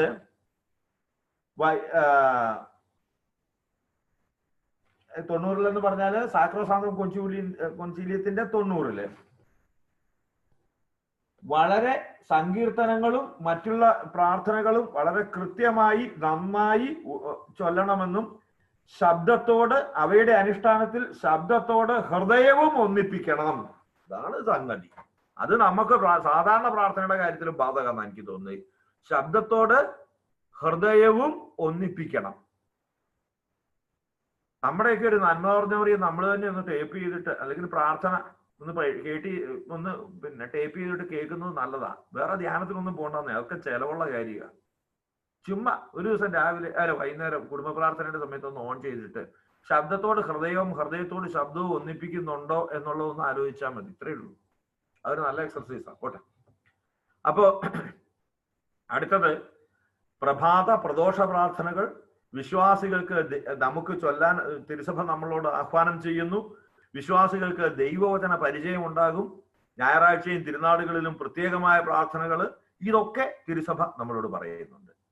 അടുത്തത് ഒരു വേള നമുക്ക് ബാധകമല്ല എന്ന് തോന്നുന്ന ഒരു സംഗതിയുണ്ട്. ദൈവവചനവും ആശീർവാദങ്ങളുടെ ഗ്രന്ഥവും. അതാണ് അതിന്റെ 63-ാമത്തെ ഖണ്ഡിക. പക്ഷെ ഇതിനകത്ത് ഈ ആശീർവാദം എന്താണെന്നുള്ള ഒരു വിവരണമുണ്ട്. അതേറെ കൗതുകകരവും എന്താ പറയുക ബലം തരുന്നതുമായ ഒരു കാര്യമാണ്. അപ്പൊ അദ്ദേഹം പറയുന്ന കാര്യം ഇതാണ്: ദൈവം ആശീർവദിക്കുമ്പോൾ യാന്ത്രികമാകരുത്. ഇത് ഞാൻ നേരത്തെ പറഞ്ഞു, മെത്രാന്മാരെയും പുരോഹിതന്മാരെയും ഡീക്കന്മാരെയും ശുശ്രൂഷകരെയും ഒക്കെ, അവരെയൊക്കെ പ്രധാനമായും മുന്നിൽ കണ്ടുകൊണ്ടുള്ള ദൈവവചന ഈ കാര്യങ്ങളാണിത്. അതുകൊണ്ട് തന്നെ നേരിട്ട് അതുപോലെ നമുക്ക് സാർത്ഥകമല്ലെങ്കിലും ബാധകമല്ലെങ്കിലും ഇതിനകത്തെ സാർത്ഥകത്വം നമുക്ക് മനസ്സിലാക്കാൻ കഴിയും, അർത്ഥം നമുക്ക് മനസ്സിലാക്കാൻ കഴിയും. അദ്ദേഹം പറയുന്നതാണ്: ആശീർവദിക്കുമ്പോൾ യാന്ത്രികമാകരുത്. ദൈവവചനം ഹ്രസ്വമായി പ്രഘോഷിക്കാനും ആരാധനാക്രമ ജീവിതവുമായുള്ള ബന്ധവും അത് പറഞ്ഞിരിക്കണം. അതായത് ഇപ്പോ വൻതോതില് അടിമ വെക്കുക എന്നിരിക്കട്ടെ, നമുക്ക് ചുമ്മാ ഒരു സംഗതികൾ അടിമ വെക്കുക എന്ന് പറഞ്ഞു കഴിഞ്ഞാൽ നമുക്കറിയാമല്ലോ. ഒരു ചീട്ട് എടുത്തിട്ടോ എടുക്കാതെയോ അത് ചീട്ട് അതിന്റെ നമ്മൾ കൊടുക്കുന്നതിൽ കാണിക്കാന്നുള്ളത് കഴിഞ്ഞാൽ അതിന്റെ അർത്ഥമൊന്നുമില്ല. ചീട്ട് അതിന്റെ ഫീസൊന്നുമല്ല. അവിടെ ചെന്നിട്ട് നമ്മൾ നിൽക്കുന്ന സമയത്ത് രണ്ട് തരത്തിലുള്ള സംഭവം ഉണ്ടെന്ന് നിങ്ങൾ വിചാരിച്ചു നോക്കിയേ. നമ്മൾ അവിടെ ചെന്ന് നിൽക്കുമ്പോഴേ അച്ഛൻ നമ്മുടെ തലയിലോട്ട് കൈ വെച്ചിട്ട് എൻ്റെ കർത്താവെ, അല്ലെങ്കിൽ വിശുദ്ധ അമത്രേസ്യായെ, ഞങ്ങൾ അവിടെയാണ് സാധാരണ ഇത് അടിമ വെക്കാൻ പോകാറുള്ളത്, അങ്ങയുടെ തിരുസന്നിധിയിലേക്ക് ഈ മകനെ തരുന്നു, അല്ലെങ്കിൽ മകളെ തരുന്നു, ഈ കുഞ്ഞിനെ തരുന്നു എന്നൊക്കെ പറഞ്ഞ് രണ്ട് വർത്താനമൊക്കെ പറഞ്ഞിട്ട് ആനാമ്പെള്ളം തലയിലോട്ട് കുടയുമ്പോൾ നമുക്കാകെ ഒരു സന്തോഷമായി. ഇത് ആദ്യം തോന്നുന്ന പൈസ മുതലായിരുന്ന, പിന്നെ മനസ്സിലാകും പൈസക്ക് അപ്പുറത്തേക്ക് എന്തൊക്കെയോ കിട്ടിയത് അല്ലേ. ഇനി നേരെ തിരിച്ച് നമ്മൾ ചീട്ടോടെ കൊടുത്തു കഴിയുമ്പോൾ അത് മേടിച്ചാൽ കോട്ടയിലോട്ട് ഇട്ടിട്ട് ഇങ്ങനെ കണ്ണുമടച്ച് കുറച്ചു നേരം നിന്നിട്ടാ സംഗതി വെള്ളം തളിച്ചു കഴിഞ്ഞാലോ അതേ എഫിക്കസി ഒക്കെ ഉണ്ട്, ഒരു കുഴപ്പമില്ല. നമ്മൾ അടിമ വെക്കപ്പെട്ടു കഴിഞ്ഞു, അമദ്രസ നമ്മുടെ കാര്യം നോക്കും, പക്ഷെ നമുക്കൊരു തൃപ്തി വരികയില്ല. അതിന്റെ കാര്യത്തിലാണ് ഇവിടെ പറയുന്നത് ആശീർവാദവും ഹ്രസ്വമായി പ്രഘോഷിക്കപ്പെടുന്ന ദൈവവചനത്തിന്റെ പേര് ആശീർവാദം. ഹ്രസ്വമായി പ്രഘോഷിക്കപ്പെടുന്ന ദൈവവചനത്തിന്റെ പേരാണ് ആശീർവാദം. രണ്ടാമത്തേത് എന്താണ് ആശീർവാദം എന്നതിന്റെ ഒരു ഉത്തരം അവിടെ കൊടുക്കുന്നുണ്ട്. അത് വളരെ കൃത്യമാകട്ടോ. പ്രഘോഷിക്കപ്പെടുന്ന ദൈവവചനത്തിൽ നിന്ന്, ആ പറയപ്പെടുന്ന വാക്കില്ലേ, ഒന്നോ രണ്ടോ മൂന്നോ വാക്ക്, അതിൽ നിന്ന് അതിന്റെ പൊരുളും ഫലദായകത്വവും ഉൾക്കൊള്ളുന്ന ആ വാക്കിന്റെ അർത്ഥം, പൊരുളും അർത്ഥവും തമ്മിലുള്ള വ്യത്യാസം നമുക്കറിയാം. അർത്ഥം എന്ന് പറഞ്ഞാൽ മീനിങ്, പൊരുളെന്ന് പറഞ്ഞാൽ അതിന്റെ ഉണ്മയ്ക്കകത്തുള്ള സ്വത്വമാണ്.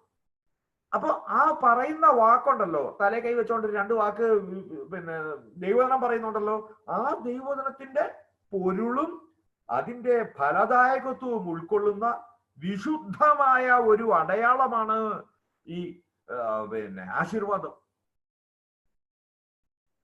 സമാധാനം നിങ്ങളോടുകൂടെ എന്നുള്ള ഒരൊറ്റ ആശീർവാദത്തിന് എത്രമാത്രം അഗാധമായ അർത്ഥമുണ്ട്. അതിന്റെ ഏറ്റവും കൃത്യമായ വിശുദ്ധമായ ഒരു അടയാളം മാത്രം അത്.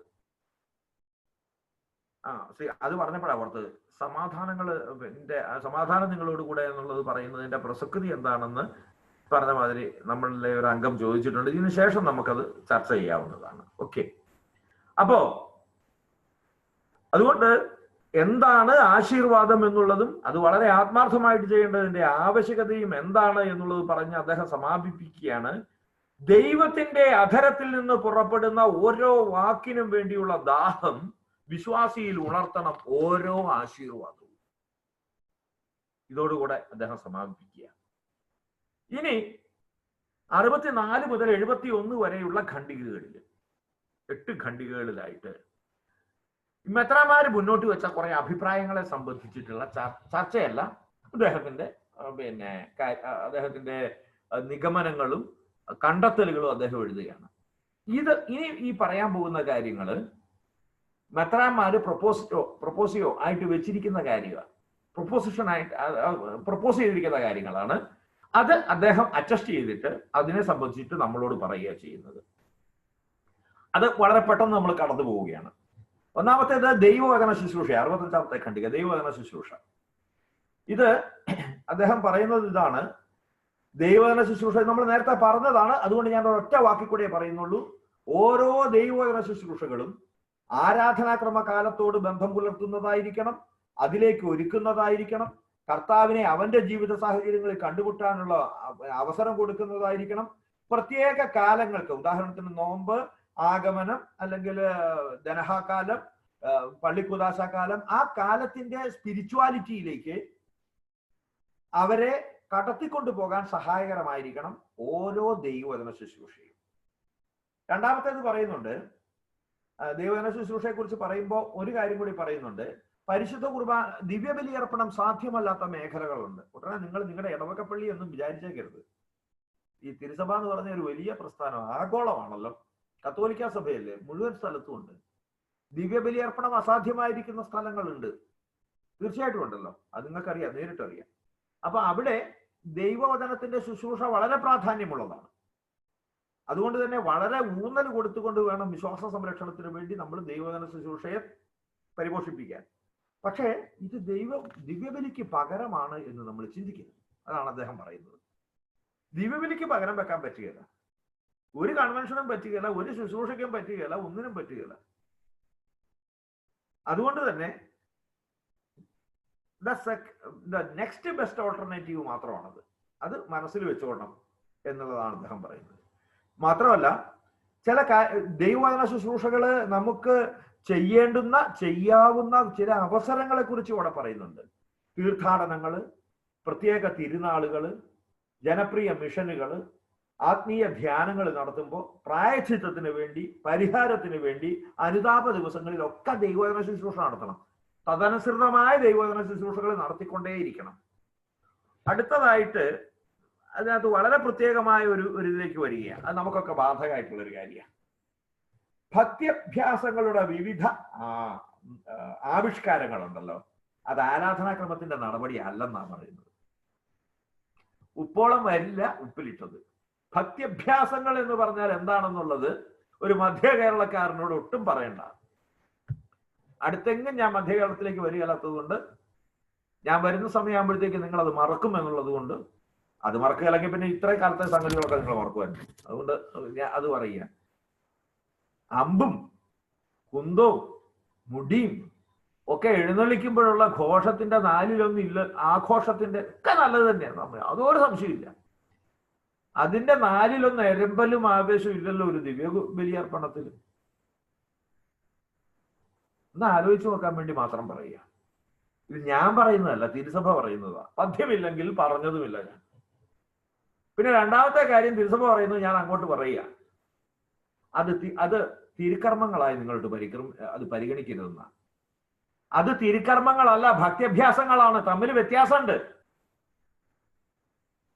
തിരുനാളിനുണ്ടാകാവുന്ന ഭക്തിപ്രകടനങ്ങളും ഭക്ത്യഭ്യാസങ്ങളും തിരുക്കർമ്മങ്ങളായിട്ട് തെറ്റിദ്ധരിക്കേണ്ടാവുന്ന ചുരുക്കം. അതൊക്കെ തമ്പുരാനിലേക്കും തിരുക്കർമ്മത്തിലേക്കും പരമമായ ബലിയിലേക്കും നമ്മളെ വലിച്ചടുപ്പിക്കുന്ന ഘടകങ്ങളായാൽ നന്ന്. ഇനി വികർഷിപ്പിക്കുകയാണോ ചെയ്യുന്നത്, പരിശുദ്ധ ബലിയുടെ സ്ഥാനവും ദൈവവചന പ്രഘോഷണത്തിന്റെ മഹത്വവും കളഞ്ഞു കുളിക്കുകയാണോ ചെയ്യുന്നത്, എങ്കിൽ അത് കല്യാണ വസ്ത്രം ധരിക്കാത്ത കല്യാണത്തിന് വന്ന ആളുടെ ഗതിയിൽ അതങ്ങോട്ട് എറിഞ്ഞു കളയും തമ്പുരാൻ. അതൊന്ന് കണക്കി കൂട്ടുക. അപ്പോ എന്താണ് ഭക്ത്യഭ്യാസങ്ങൾ എങ്ങനെയായിരിക്കണം എന്ന് കൂടെ പറയുന്നുണ്ട്. ദൈവവചനത്തിൽ നിന്ന് പ്രചോദനം ഉൾക്കൊള്ളണം, വചനം പ്രഘോഷിക്കാൻ ആവശ്യമായ ഇടം നൽകണം. മൂന്നാമത്തേത്, ഭക്ത്യഭ്യാസങ്ങൾ തീർച്ചയായിട്ടും അതിന്റെ യഥാർത്ഥത്തിലുള്ള സത്തയിൽ ദൈവഭക്തിക്ക് വേണ്ടിയുള്ള പ്രചോദനത്തിന്റെ അക്ഷയമായ സ്രോതസ്സും പ്രാർത്ഥനയുടെ അജയ്യമായ മാതൃകയും വിചിന്തനത്തിനുള്ള ഫലദായകമായ നിമിഷങ്ങളും ആയിരിക്കണം. ഒറ്റവാക്കി പറഞ്ഞാല്, ദൈവത്തെക്കുറിച്ച് ചിന്തിക്കാനും ദൈവവചനത്തെക്കുറിച്ച് ആഴമായി മനസ്സിലാക്കാനും വചനത്തിന്റെ ഫലദായകത്വത്തെക്കുറിച്ച് മനസ്സിലാക്കാനും ഒരു ഭക്ത്യഭ്യാസം ഉപയുക്തമാണെങ്കിൽ നന്ന്. അല്ലെങ്കിൽ അത് അതിൽ തന്നെ ഫലശൂന്യമാണ്.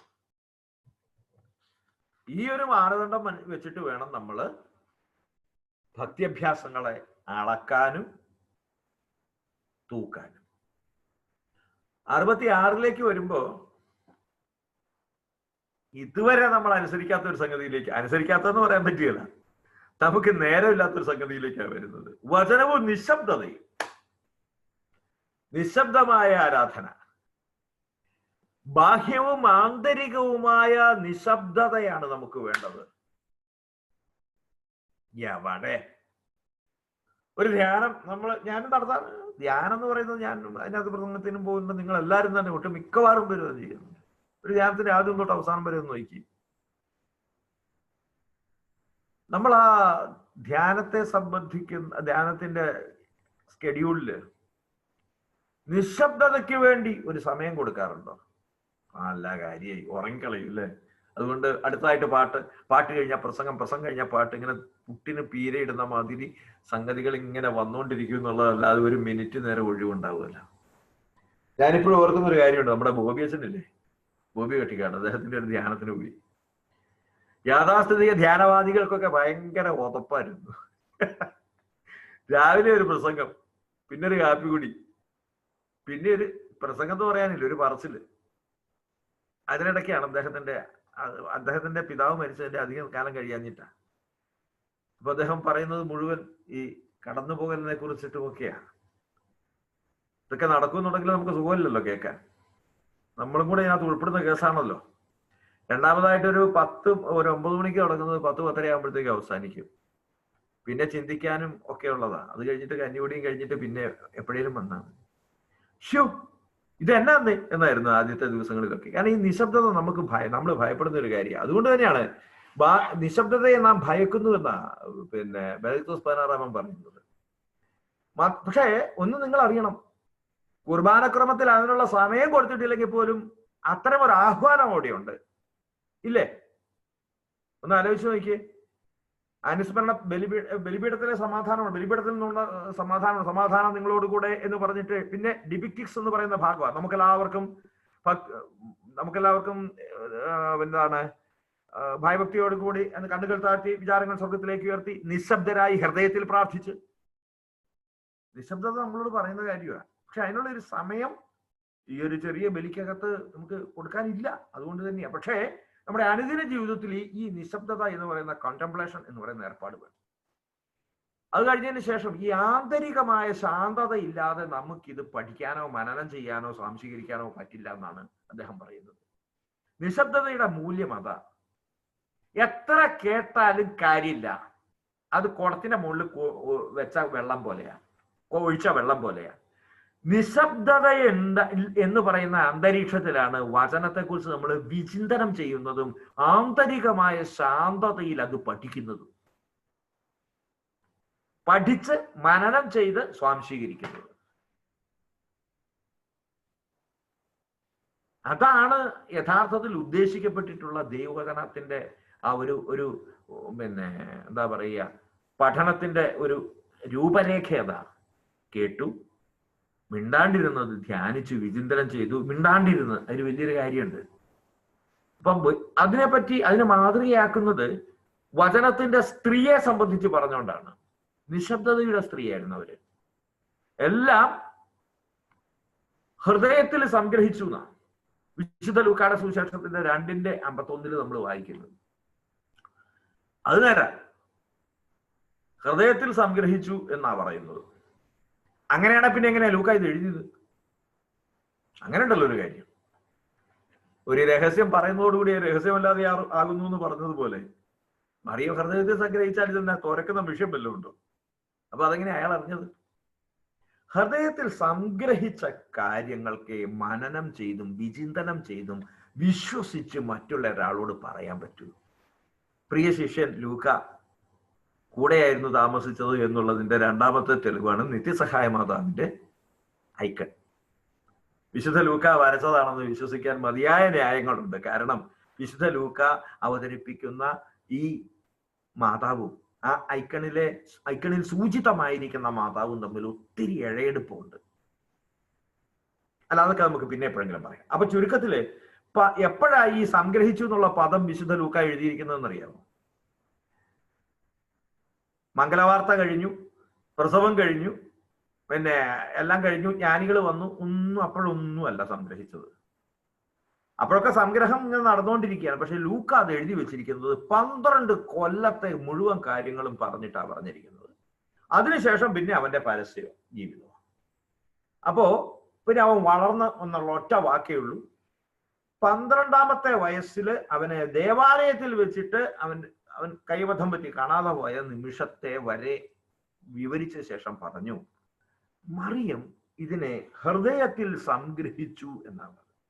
അപ്പൊ ആ പദം ഒന്ന് ഞാൻ ആ സുവിശേഷം ഒന്ന് എടുക്കുകയാണ്. ഒരു മിനിറ്റ് ക്ഷമിക്കണമേ. വിശുദ്ധ ലൂക്കായുടെ സുവിശേഷം 2:51 അവിടെ ഉണ്ടെങ്കിൽ വേണമെങ്കിൽ എന്നോട് കൂടി എടുത്തോ, കുഴപ്പമൊന്നുമില്ല. ഒരു ആഘോഷമൊന്നുമില്ല സുവിശേഷം എടുക്കുക എന്നൊക്കെ പറഞ്ഞാൽ. പിന്നെ അവൻ അവരോടൊപ്പം പുറപ്പെട്ട് നസ്രത്തിൽ വന്ന്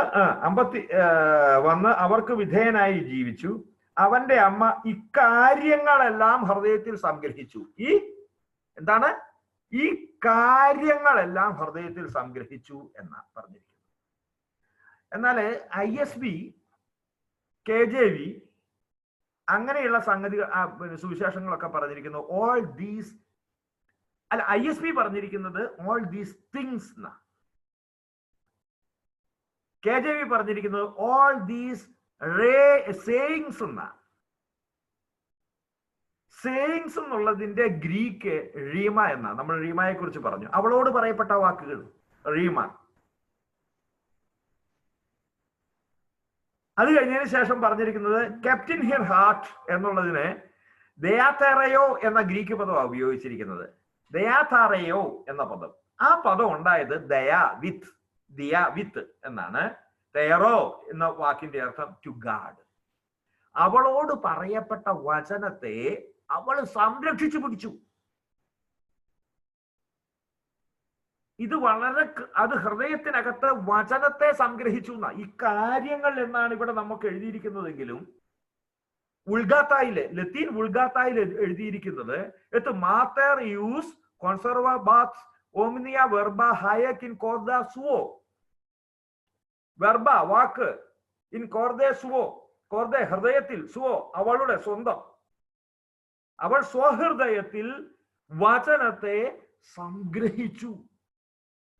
ഇതാണ് ആ വാക്ക്. അപ്പൊ അതിനെ മാത്രം ആധാരമാക്കി ഇത് തെറ്റാണെന്ന് ഒരിക്കലും ഞാൻ പറഞ്ഞിട്ടില്ല കേട്ടോ.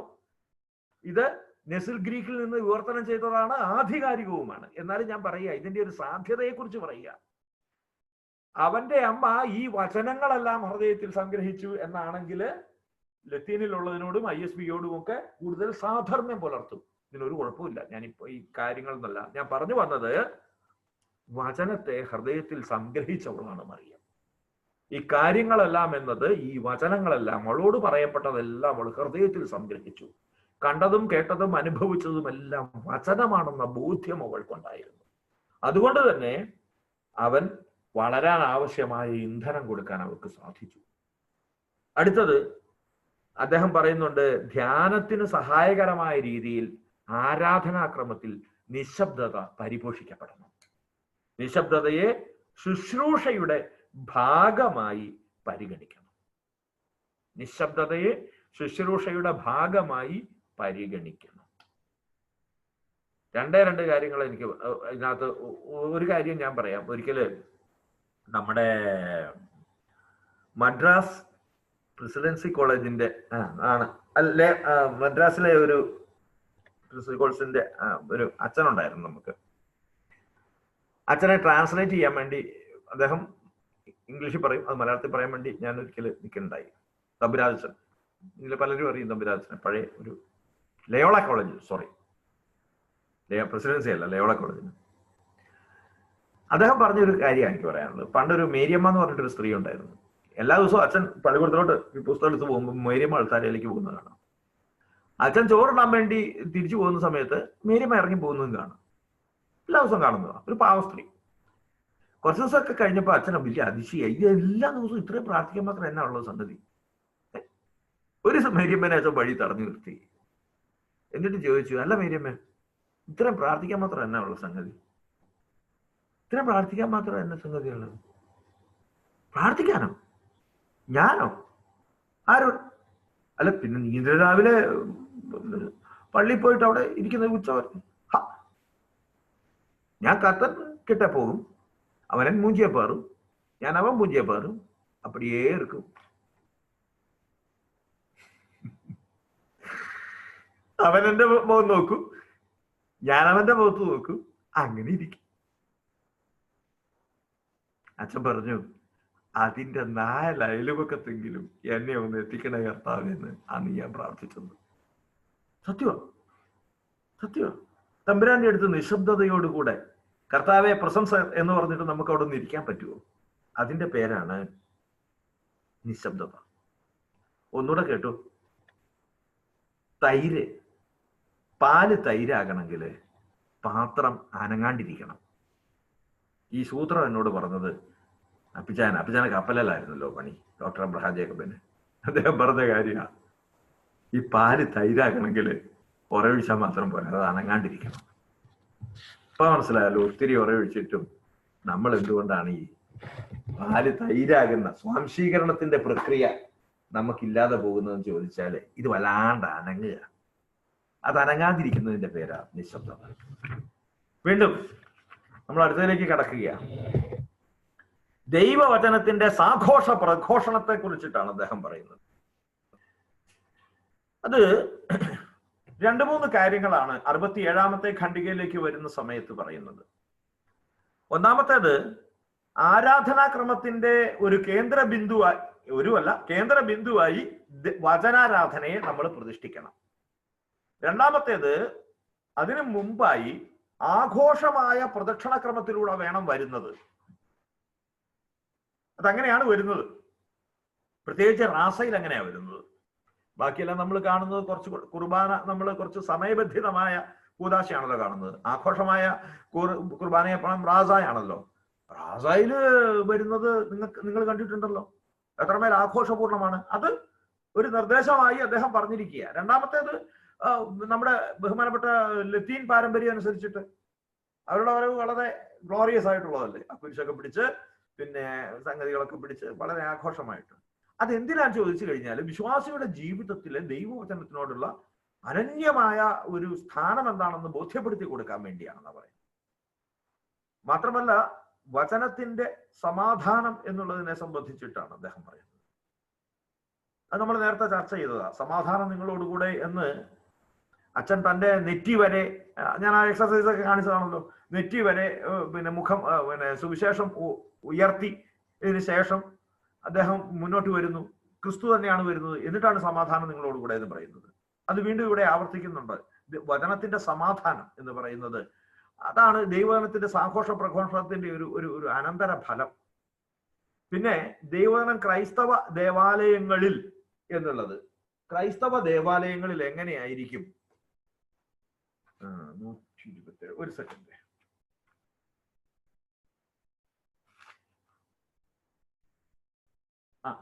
എങ്ങനെയായിരിക്കും ക്രൈസ്തവ ദേവാലയങ്ങളിൽ ദൈവവചനത്തിന്റെ സ്ഥിതി എന്തായിരിക്കണം എന്നുള്ളതിനെ സംബന്ധിച്ചിട്ട്, ദേവാലയങ്ങൾ നിർമ്മിക്കുമ്പോൾ അവ വചന പ്രഘോഷണത്തിനും ധ്യാനത്തിനും ദിവ്യബലി അർപ്പണത്തിനും ഉപയുക്തമാകാൻ മെത്രാന്മാർ ശ്രദ്ധിക്കണം.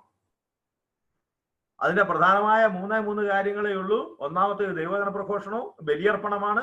രണ്ടാമത്തേത് രണ്ടാമത്തേത് പിന്നെ വചന പ്രഘോഷണമാണ്. മൂന്നാമത്തേത് ധ്യാനമാണ്. ഈ 3 കാര്യങ്ങൾക്ക് സഹായകരമായ വിധത്തില് വിശുദ്ധ സ്ഥലങ്ങൾ വാചാലമായിരിക്കണം, ഉപയുക്തമായിരിക്കണം. അവ ദൈവവചനത്തോട് ബന്ധപ്പെട്ട ക്രൈസ്തവ രഹസ്യങ്ങളുടെ അനാവരണം ചെയ്യപ്പെടുന്ന സ്ഥലങ്ങളായിരിക്കണം. ഇതാണ് പറയുന്നത്. രണ്ടാമത്തേത് വചനത്തിന്റെ മേശയെ സംബന്ധിച്ചിട്ടാണ് പറയുന്നത്. അതായത് വചനം പ്രസംഗിക്കുന്ന ഒരു ആംബോ എന്ന് പറയുന്ന ഒരു സംഗതി ഉണ്ടല്ലോ, വചന പ്രസംഗ പീഠം എന്ന് പറയുന്നത്. അത് വളരെ കാണാവുന്ന ഒരു സ്ഥലത്ത്, വ്യക്തമായ ഒരു സ്ഥലത്ത്, പ്രാധാന്യമുള്ള മാതിരി രൂപീകരിക്കപ്പെടണം. അല്ലാതെ എന്തെങ്കിലും വിധത്തിലൊക്കെയുള്ള ഒരു സാധനം പോരാ. അത് കണ്ടാ തോന്നണം. അവിടെ വെച്ച് വിളമ്പപ്പെടുന്ന സംഗതികൾ ഇപ്പം നമുക്കൊക്കെ അറിയാമല്ലോ. ഈ ലോകത്തിലെ ഏത് ചായക്കടയിലും വിളമ്പുന്നത് ചായ തന്നെയാണ്, ചായക്കടയാണെങ്കിൽ. പിന്നെ അതിന്റെ ആ പകിട്ടിന് വ്യത്യാസം വരുന്നതും ചായക്ക് വില കൂടുന്നതും സ്വീകാര്യമാക്കപ്പെടുന്നതും അതിന്റെ ചുറ്റുപാടുകളുടെ ഒരു പിന്നെ മാറ്റം കൊണ്ടാണല്ലോ.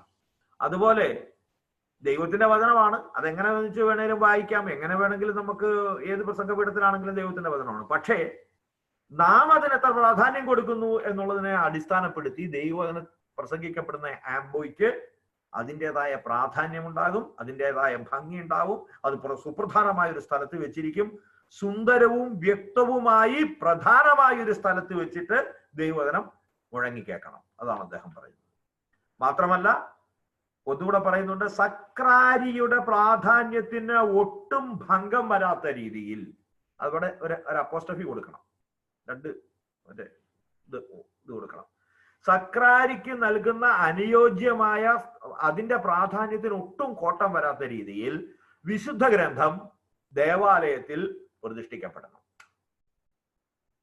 അത് കാണാവുന്ന സ്ഥലത്ത് ഭംഗിയായിട്ട് 2 കാര്യങ്ങളെ പറയാനുള്ളൂ. ഒന്ന് കൂദാശയാണ്, ദിവ്യകാരുണ്യമാണ്. രണ്ടാമത്തെ ദൈവവചനമാണ് എന്ന് കടന്നു വരുന്ന ആർക്കും മനസ്സിലാകുന്ന മാതിരി വേണം.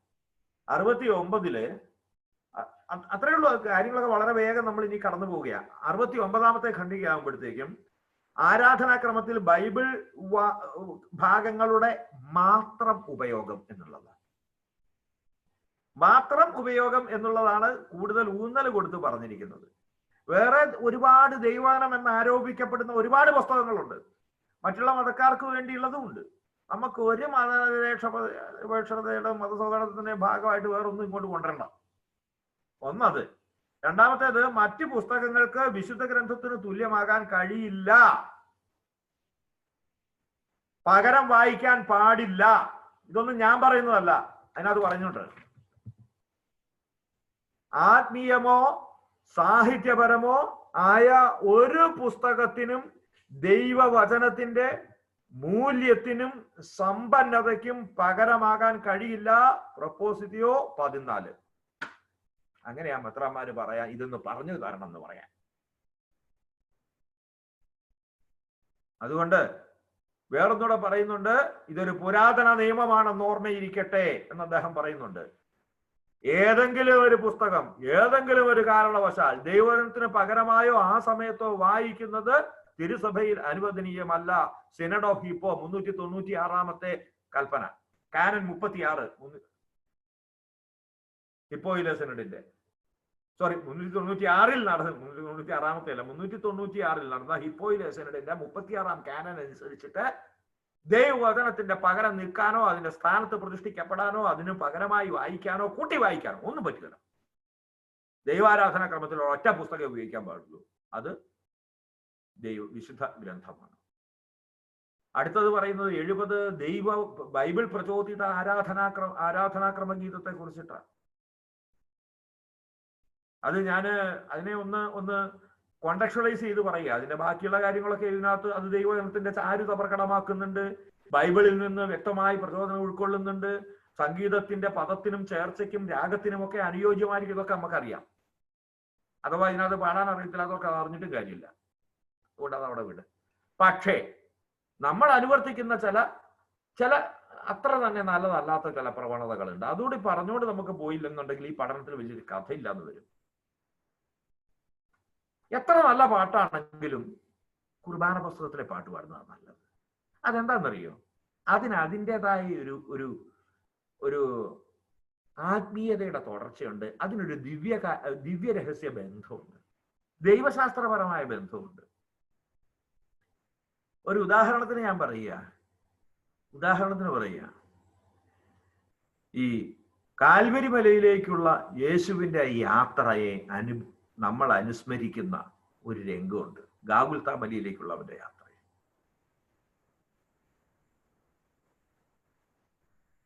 അതേതാ? ഇപ്പുറത്ത് വെച്ചിരിക്കുന്ന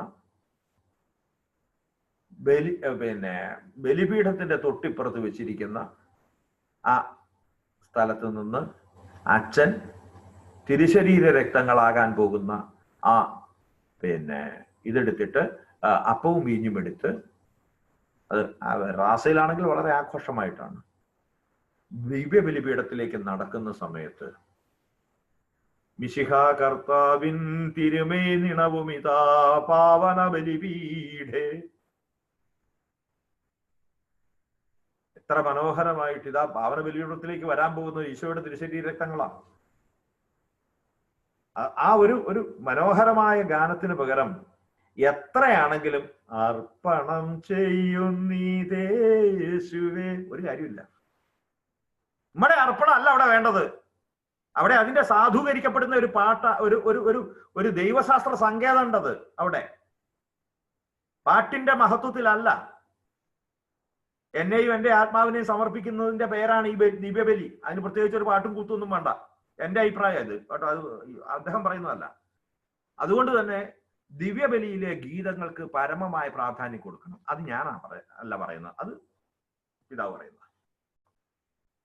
ബാക്കി നമ്മള് പിന്നെ വേറൊന്നുള്ളത്, ദിവ്യബലി അർപ്പണത്തിന് ശേഷം അത് വല്ലാത്തൊരു സങ്കടം വരുന്നൊരു കാര്യം കേട്ടോ. അച്ഛൻ തിരുശരീരങ്ങൾ ഉയർത്തിപ്പിടിച്ചു കഴിയുമ്പോ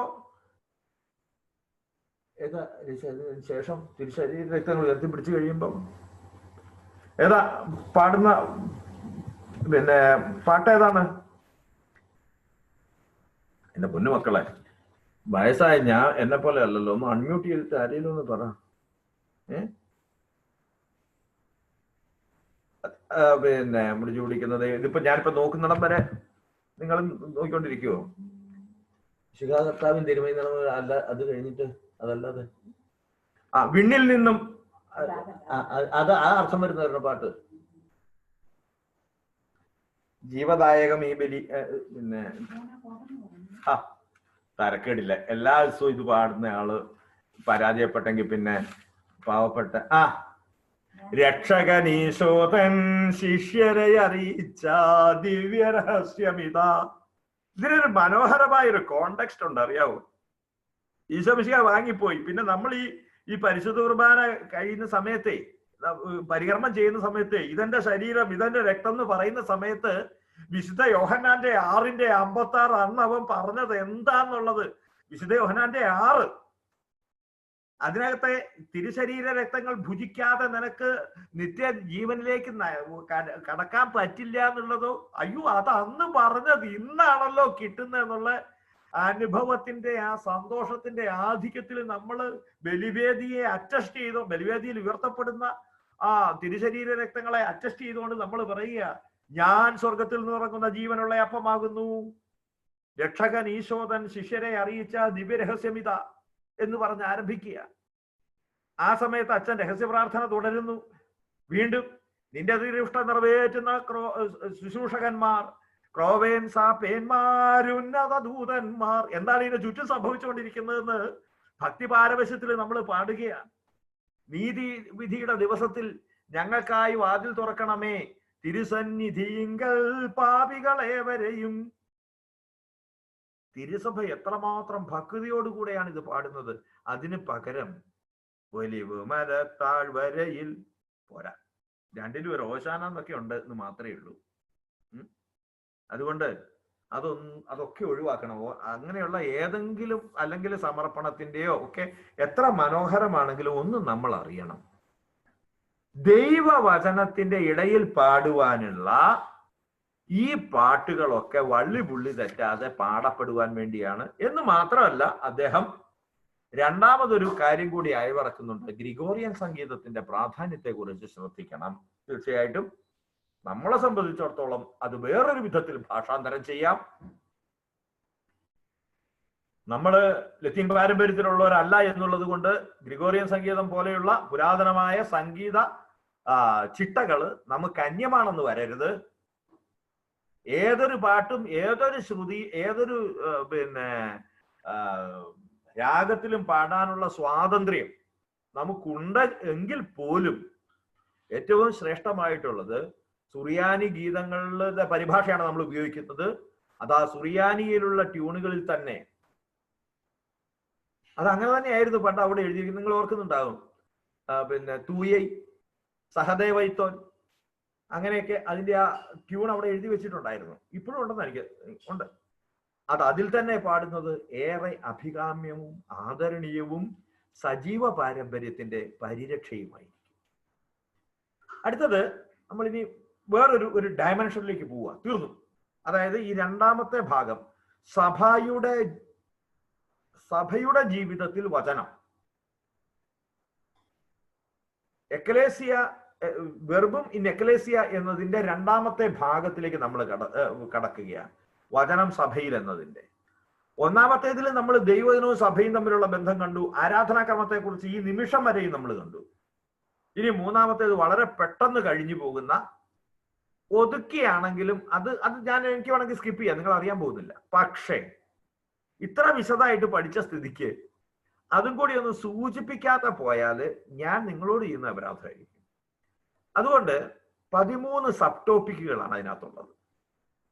ദൈവവചനവുമായുള്ള കണ്ടുമുട്ടൽ, അജപാലനം, മതബോധനം, ക്രിസ്തീയ രൂപീകരണം, ദൈവവിളി, അഭിഷിക്തർ, ഷമ്മാശന്മാർ, സമർപ്പിതർ, ആത്മായർ, വിവാഹം, ജ്ഞാനവായന. അത് ലോങ്ങസ്റ്റ് ആണ്, ദ ലോങ്ങസ്റ്റ് പാരയാണത് ഇതിനകത്തുള്ളതില്. പിന്നെ പരിശുദ്ധ മറിയവും ദൈവവചനവും വിശുദ്ധ നാട് എന്നുള്ള അങ്ങനെ 13 എണ്ണമാണ്. എണ്ണിപ്പോയപ്പോൾ 15 14 എന്നാലും അത് അത്രയേ ഉള്ളൂ. അപ്പൊ അതുകൊണ്ട് ഇത് പ്രാധാന്യം ഇല്ല എന്നല്ല ഞാൻ പറയുന്നത്. ഇതിനു മുമ്പ് നമ്മൾ കേട്ട പല കാര്യങ്ങളെയും സെക്ടർ വൈസ് ഒന്നുകൂടെ പറയുക. പക്ഷേ അതെന്തുകൊണ്ട് നമ്മൾ കേൾക്കണം എന്ന് പറഞ്ഞാല് കേട്ട കാര്യങ്ങളെ ഒന്നുകൂടെ മനസ്സിൽ മറ്റൊരാംഗിളിൽ അത് ഉറപ്പിക്കാൻ കഴിയും. നമുക്ക് ഒരേ മാതിരി അല്ലാതെ മറ്റൊരു ആംഗിളിൽ നമുക്ക് അത് ഒന്നുകൂടെ ഒന്ന് മനനം ചെയ്യാൻ സഹായകരമായിരിക്കും എന്നതിനാൽ ഞാൻ ഈ ടോപ്പിക്കുകൾ ഒന്ന് ഓടിച്ചു പോവുക. നിങ്ങൾക്ക് അറിയാവുന്ന കാര്യങ്ങളായിരിക്കും ഒട്ടുമിക്കവാറും. ആദ്യത്തേത് പറയുന്നത് വിശുദ്ധ ലിഖിതത്തിലെ ദൈവവചനവുമായിട്ടുള്ള കണ്ടുമുട്ടലിനെ സംബന്ധിച്ചിട്ടാണ്. ആരാധനാക്രമം എന്താണ് എന്ന് ഒന്നുകൂടെ അദ്ദേഹം ഓർമ്മിപ്പിക്കുകയാണ്. ദൈവവചനത്തിന്റെ പ്രഘോഷണത്തിനും ശ്രവണത്തിനും ശുശ്രൂഷയ്ക്കും വേണ്ടിയുള്ള സവിശേഷമായ അന്തരീക്ഷത്തിന്റെ പേരാണ് ആരാധനാക്രമം. അതുകൊണ്ട് തന്നെ ഈ ആരാധനാക്രമത്തിൽ അഗാധമായ എന്താ പറയുക ആത്മാർത്ഥതയോടും കൂടെ നമ്മൾ ഇഴുകിച്ചേരണം, സ്വാംശീകരിക്കണം. എന്നാലേ നമുക്ക് ഈ ദൈവവചനത്തിന് അനുരൂപരാകാൻ പറ്റുള്ളൂ. എനിക്ക് തോന്നുന്നു നമ്മുടെയൊക്കെ എൻ്റെത് ആരാധനാക്രമത്തിന് പ്രാധാന്യം കൊടുക്കാത്ത കൊണ്ടായി ദൈവവചനം നമ്മുടെ ജീവിതത്തിനകത്തേക്ക് പ്രവേശിക്കാൻ സാധിക്കാതെ വരുന്നത്. അതൊരു ദൈവവചനം എന്ന് പറയുന്ന റോ മെറ്റീരിയൽ നമുക്ക് ഉപയുക്തമായ രീതിയിൽ തരുന്ന, നമുക്ക് അസിമുലേറ്റ് ചെയ്യാൻ പറ്റുന്ന രീതിയിൽ, നമ്മുടെ ജീവിതത്തിലേക്ക് പെനട്രേറ്റ് ചെയ്യാൻ പറ്റുന്ന രീതിയിൽ നൽകപ്പെടുന്ന സവിശേഷമായ ഒരു അന്തരീക്ഷത്തിന്റെ പേരാണ് ആരാധനാക്രമം. അതാണ് അദ്ദേഹം അവിടെ പുതുതായിട്ട് അദ്ദേഹം പറയുന്ന സംഗതി. അതുകൊണ്ട് തന്നെ ഓരോ ആരാധനാക്രമത്തിലും പിന്നെ സഭയുടെ ഭരണത്തിലും മേൽനോട്ടത്തിലും ദൈവജനത്തിനുള്ള വലിയ വർദ്ധിച്ച അഭിനിവേശം പ്രകടമാക്കണം എന്നാ പറയുന്നത്. എനിക്ക് തോന്നുന്നു നമ്മുടെ സീറോ മലബാർ സഭ എന്ന് മാത്രമല്ല കേരളത്തിലെ കത്തോലിക്ക സഭ മുഴുവൻ വളരെ നന്നായ രീതിയിൽ അഡ്വാൻസ് ചെയ്തിട്ടുണ്ട് ഈ കാര്യത്തിൽ. ഉദാഹരണത്തിന് കേരളത്തിലെ ഏറ്റവും പ്രശസ്തമായ രീതിയിൽ നടത്തപ്പെടുന്ന POCയുടെ Bible quiz, Logos Bible quiz, വീണ്ടും ബൈബിൾ മാസാചരണം. നമ്മൾ പറയുമ്പോൾ നമുക്കത് അതിലൊക്കെ എന്നാ കാര്യം ഇരിക്കുന്നതൊക്കെ നമ്മൾ പറയുമെങ്കിലും വലിയ കാര്യമുണ്ട്. ഈ ഓരോ എഴുതപ്പെടുന്ന ഇത്തരത്തിലുള്ള നിർദ്ദേശങ്ങൾക്ക് അനുസൃതമായി മെത്രാന്മാർ രൂപീകരിക്കുന്ന പ്രാദേശിക മെത്രാൻ സമിതികളൊക്കെ രൂപീകരിക്കുന്ന കർമ്മ പദ്ധതികളുടെ ഭാഗമായിട്ടാണ് ഇതൊക്കെ വരുന്നത്. നമ്മളത് അറിയുന്നില്ല എന്ന് മാത്രമേ ഉള്ളൂ. പിന്നെ കയ്യെഴുത്ത്, ഇപ്പൊ ഈ അടുത്ത കാലത്തൊക്കെ ഒരു കയ്യെഴുത്ത് പ്രതികളൊക്കെ പ്രോത്സാഹിക്കപ്പെടുന്നുണ്ടായിരുന്നു. വളരെ മനോഹരമായ ഒരു എന്താ പറയുക, ഏറെ കൗതുകകരമായ, മനോഹരം എന്നുള്ള കൗതുകകരമായ ഒരു സംഗതി മദേഴ്സ് ബൈബിൾ ഇപ്പം യൂട്യൂബിൽ നിങ്ങളൊന്ന് അടിച്ചു നോക്കിയാൽ മതി. ഒരമ്മ, ഏതെങ്കിലും ഒരു അമ്മ ഒരു അധ്യായമല്ല ഒരു കുറച്ച് ഭാഗം വായിക്കുന്നു, വേറൊരമ്മ വേറൊരു ഭാഗം വായിക്കുന്നു. എന്താ ഇതിൻ്റെയൊക്കെ അർത്ഥം? വചനം സാധാരണക്കാരന് സംപ്രാപ്യമായ രീതിയിൽ അവന് അനുഭവവേദ്യമാണ് എന്നുള്ളതിന്റെ ചില എന്താ പറയുക സാധൂകരണങ്ങളും അതിന്റെ പരിശീലിക്കപ്പെടുന്നതിന്റെ ഭാഗവുമായിട്ടാണ് ഇതൊക്കെ ഉണ്ടാവുന്നത്. അപ്പോ അദ്ദേഹം വീണ്ടും എടുത്തു പറയുന്ന ഒരു കാര്യമുണ്ട്. ബെനഡിക്ടോസ് 16 വിശുദ്ധ ജെറോമിനെ കുറിച്ചിട്ട് അദ്ദേഹം വീണ്ടും പറയുന്നു. വിശുദ്ധ ജെറോം 2 കത്ത് എഴുതിയിട്ടുണ്ട്. 2 പേരുടെ 2 കത്തുകളെ കുറിച്ചിട്ടാണ് പറയുന്നത്. ഒന്നാമത്തേത് അദ്ദേഹം പറയുന്നത് ഇതാണ്: വിശ്വാസികളോട് ദൈവം ദിവസേന സംസാരിക്കുന്ന മാർഗം ബൈബിളാണ്. അത് ജെറോമിന് നന്നായിട്ട് അറിയാമായിരുന്നു. അതുകൊണ്ട് ലേറ്റ എന്ന റോമൻ കുടുംബിനിയോട് മകളെ വളർത്തുന്നതിനെ സംബന്ധിച്ച് വിശുദ്ധ ജെറോം പറഞ്ഞത്രേ, എല്ലാ ദിവസവും വിശുദ്ധ ലിഖിതത്തിലെ ഒരു ഭാഗം അവൾ പഠിക്കട്ടെ. വായനയെ തുടർന്ന് പ്രാർത്ഥനയും, പ്രാർത്ഥനയെ തുടർന്ന് വായനയും വേണം. ആഭരണത്തിന്റെയും പട്ടിന്റെയും സ്ഥാനത്ത് ദൈവിക പുസ്തകങ്ങളെ അവൾ സ്നേഹിക്കാൻ വേണ്ടിയാണിത്. ഇത് നമ്മുടെ കുടുംബങ്ങളിലും വിശുദ്ധ ജെറോമും സഭയും ഒക്കെ പറയുന്ന ഒരു കാര്യമാണ്. കേൾവിയിൽ നിന്നാണ് വിശ്വാസം ഉണ്ടാകുന്നത്. അതുകൊണ്ട് നിർബന്ധമായിട്ടും ദൈവവചന പാരായണം കുടുംബത്തിൽ എന്നുള്ളതിന് അതുല്യമായ സ്ഥാനമുണ്ടെന്നാണ് മാർപ്പാപ്പ പറഞ്ഞു വെക്കുന്നത്. വീണ്ടും വൈദികനായ നെബോഷ്യൻ എന്ന് പറയുന്ന ആൾക്ക് അദ്ദേഹം വിശുദ്ധ ജെറോം എഴുതിയ ഒരു ഭാഗം കൂടെ ഒരു കത്തിന്റെ ഒരു ഭാഗം കൂടെ അദ്ദേഹം എഴുതി ചേർക്കുന്നു. വിശുദ്ധ ലിഖിതങ്ങൾ കൂടെ വായിക്കുക. വിശുദ്ധ ഗ്രന്ഥം ഒരിക്കലും താങ്കളുടെ കയ്യിൽ ഉണ്ടാകാതിരിക്കരുത്. താങ്കൾ പഠിപ്പിക്കേണ്ടത് അതിൽ നിന്ന് മാത്രം പഠിക്കുക. അതിൽ നിന്ന് പഠിക്കുക. അപ്പോ വിശുദ്ധ ജെറോം പറയുന്നത് നമുക്കെല്ലാം ബാധകമാണെന്നാണ് മാർപ്പാപ്പ ഓർമ്മിപ്പിക്കുന്നത്. ബൈബിൾ ഉണ്ടാവുക, അതിനകത്ത് അത് തന്നെ അത് പഠിക്കുക, അതിനെ സ്വാംശീകരിക്കുക, എന്തുവാണ് അതുപോലെ. മാത്രമല്ല വിശുദ്ധ ജോൺ പോൾ രണ്ടാമൻ മാർപ്പാപ്പയുടെ നവസഹസ്രാബ്ദത്തിലേക്ക് എന്ന തന്റെ തിരുവെഴുത്തിനകത്ത് മാർപ്പാപ്പ പറയുന്ന ഒരു ടെർമിനോളജി വാക്കുണ്ട്. ആ വാക്ക് ബെനത്തോസ് 16 വീണ്ടും ആവർത്തിക്കുന്നുണ്ട്. സാധാരണ ക്രൈസ്തവ ജീവിതത്തിന്റെ ഉന്നത നിലവാരം കൈവരിക്കുക. സാധാരണ ക്രൈസ്തവ ജീവിതത്തിന്റെ ഉന്നത നിലവാരം കൈവരിക്കുക. 73-ാമത്തെ ഖണ്ഡികയിലേക്ക് വരുമ്പോ ഈ അതിന്റെ ദൈവവചനത്താൽ അടിസ്ഥാനപ്പെടുത്തിയ അജപാലനം, pastoral aspect of this one, pastoral വർക്കിനെ സംബന്ധിച്ചിട്ടാണ് പറയുന്നത്. ദൈവവചനത്തിനെ അടിസ്ഥാനപ്പെടുത്തിയ അജപാലന പ്രവർത്തനം. വിശുദ്ധ ഗ്രന്ഥത്തെ സംബന്ധിച്ചിട്ടുള്ള അജ്ഞത ക്രിസ്തുവിനെ കുറിച്ചുള്ള അജ്ഞതയാണ്. വിശുദ്ധ ജെറോമിന്റെ പ്രസിദ്ധമായ ഒരു വാക്ക അത് അദ്ദേഹം വീണ്ടും ആവർത്തിക്കുന്നുണ്ട്. എന്നിട്ട് പറഞ്ഞു, ക്രിസ്തുവാണ് പിതാവിനെ വെളിപ്പെടുത്തുന്നത്. ആണല്ലോ, അവിടുന്നാണ് വെളിപാടിന്റെ പൂർണ്ണത. അതുകൊണ്ട് അവൻ ഇവിടെയുണ്ട്, അവൻ അവിടെയുണ്ട്. അവൻ എന്ന് പറഞ്ഞാൽ പോകരുതെന്നും കൂടെ കർത്താവ് പറഞ്ഞിട്ടുണ്ട്. നമുക്ക് എന്തും ചെയ്യാം, പക്ഷെ വെളിപാടിന്റെ പൂർണ്ണതയായ ക്രിസ്തുവിൽ നിന്ന് വിട്ടകന്ന് വേറെ എന്ത് ചെയ്താലും, ഏത് വെളിപാടിന്റെ പുറകെ പോയാലും ഭോഷ്കാണ്, ബുദ്ധിശൂന്യതയാണ്, അർത്ഥശൂന്യതയാണ്.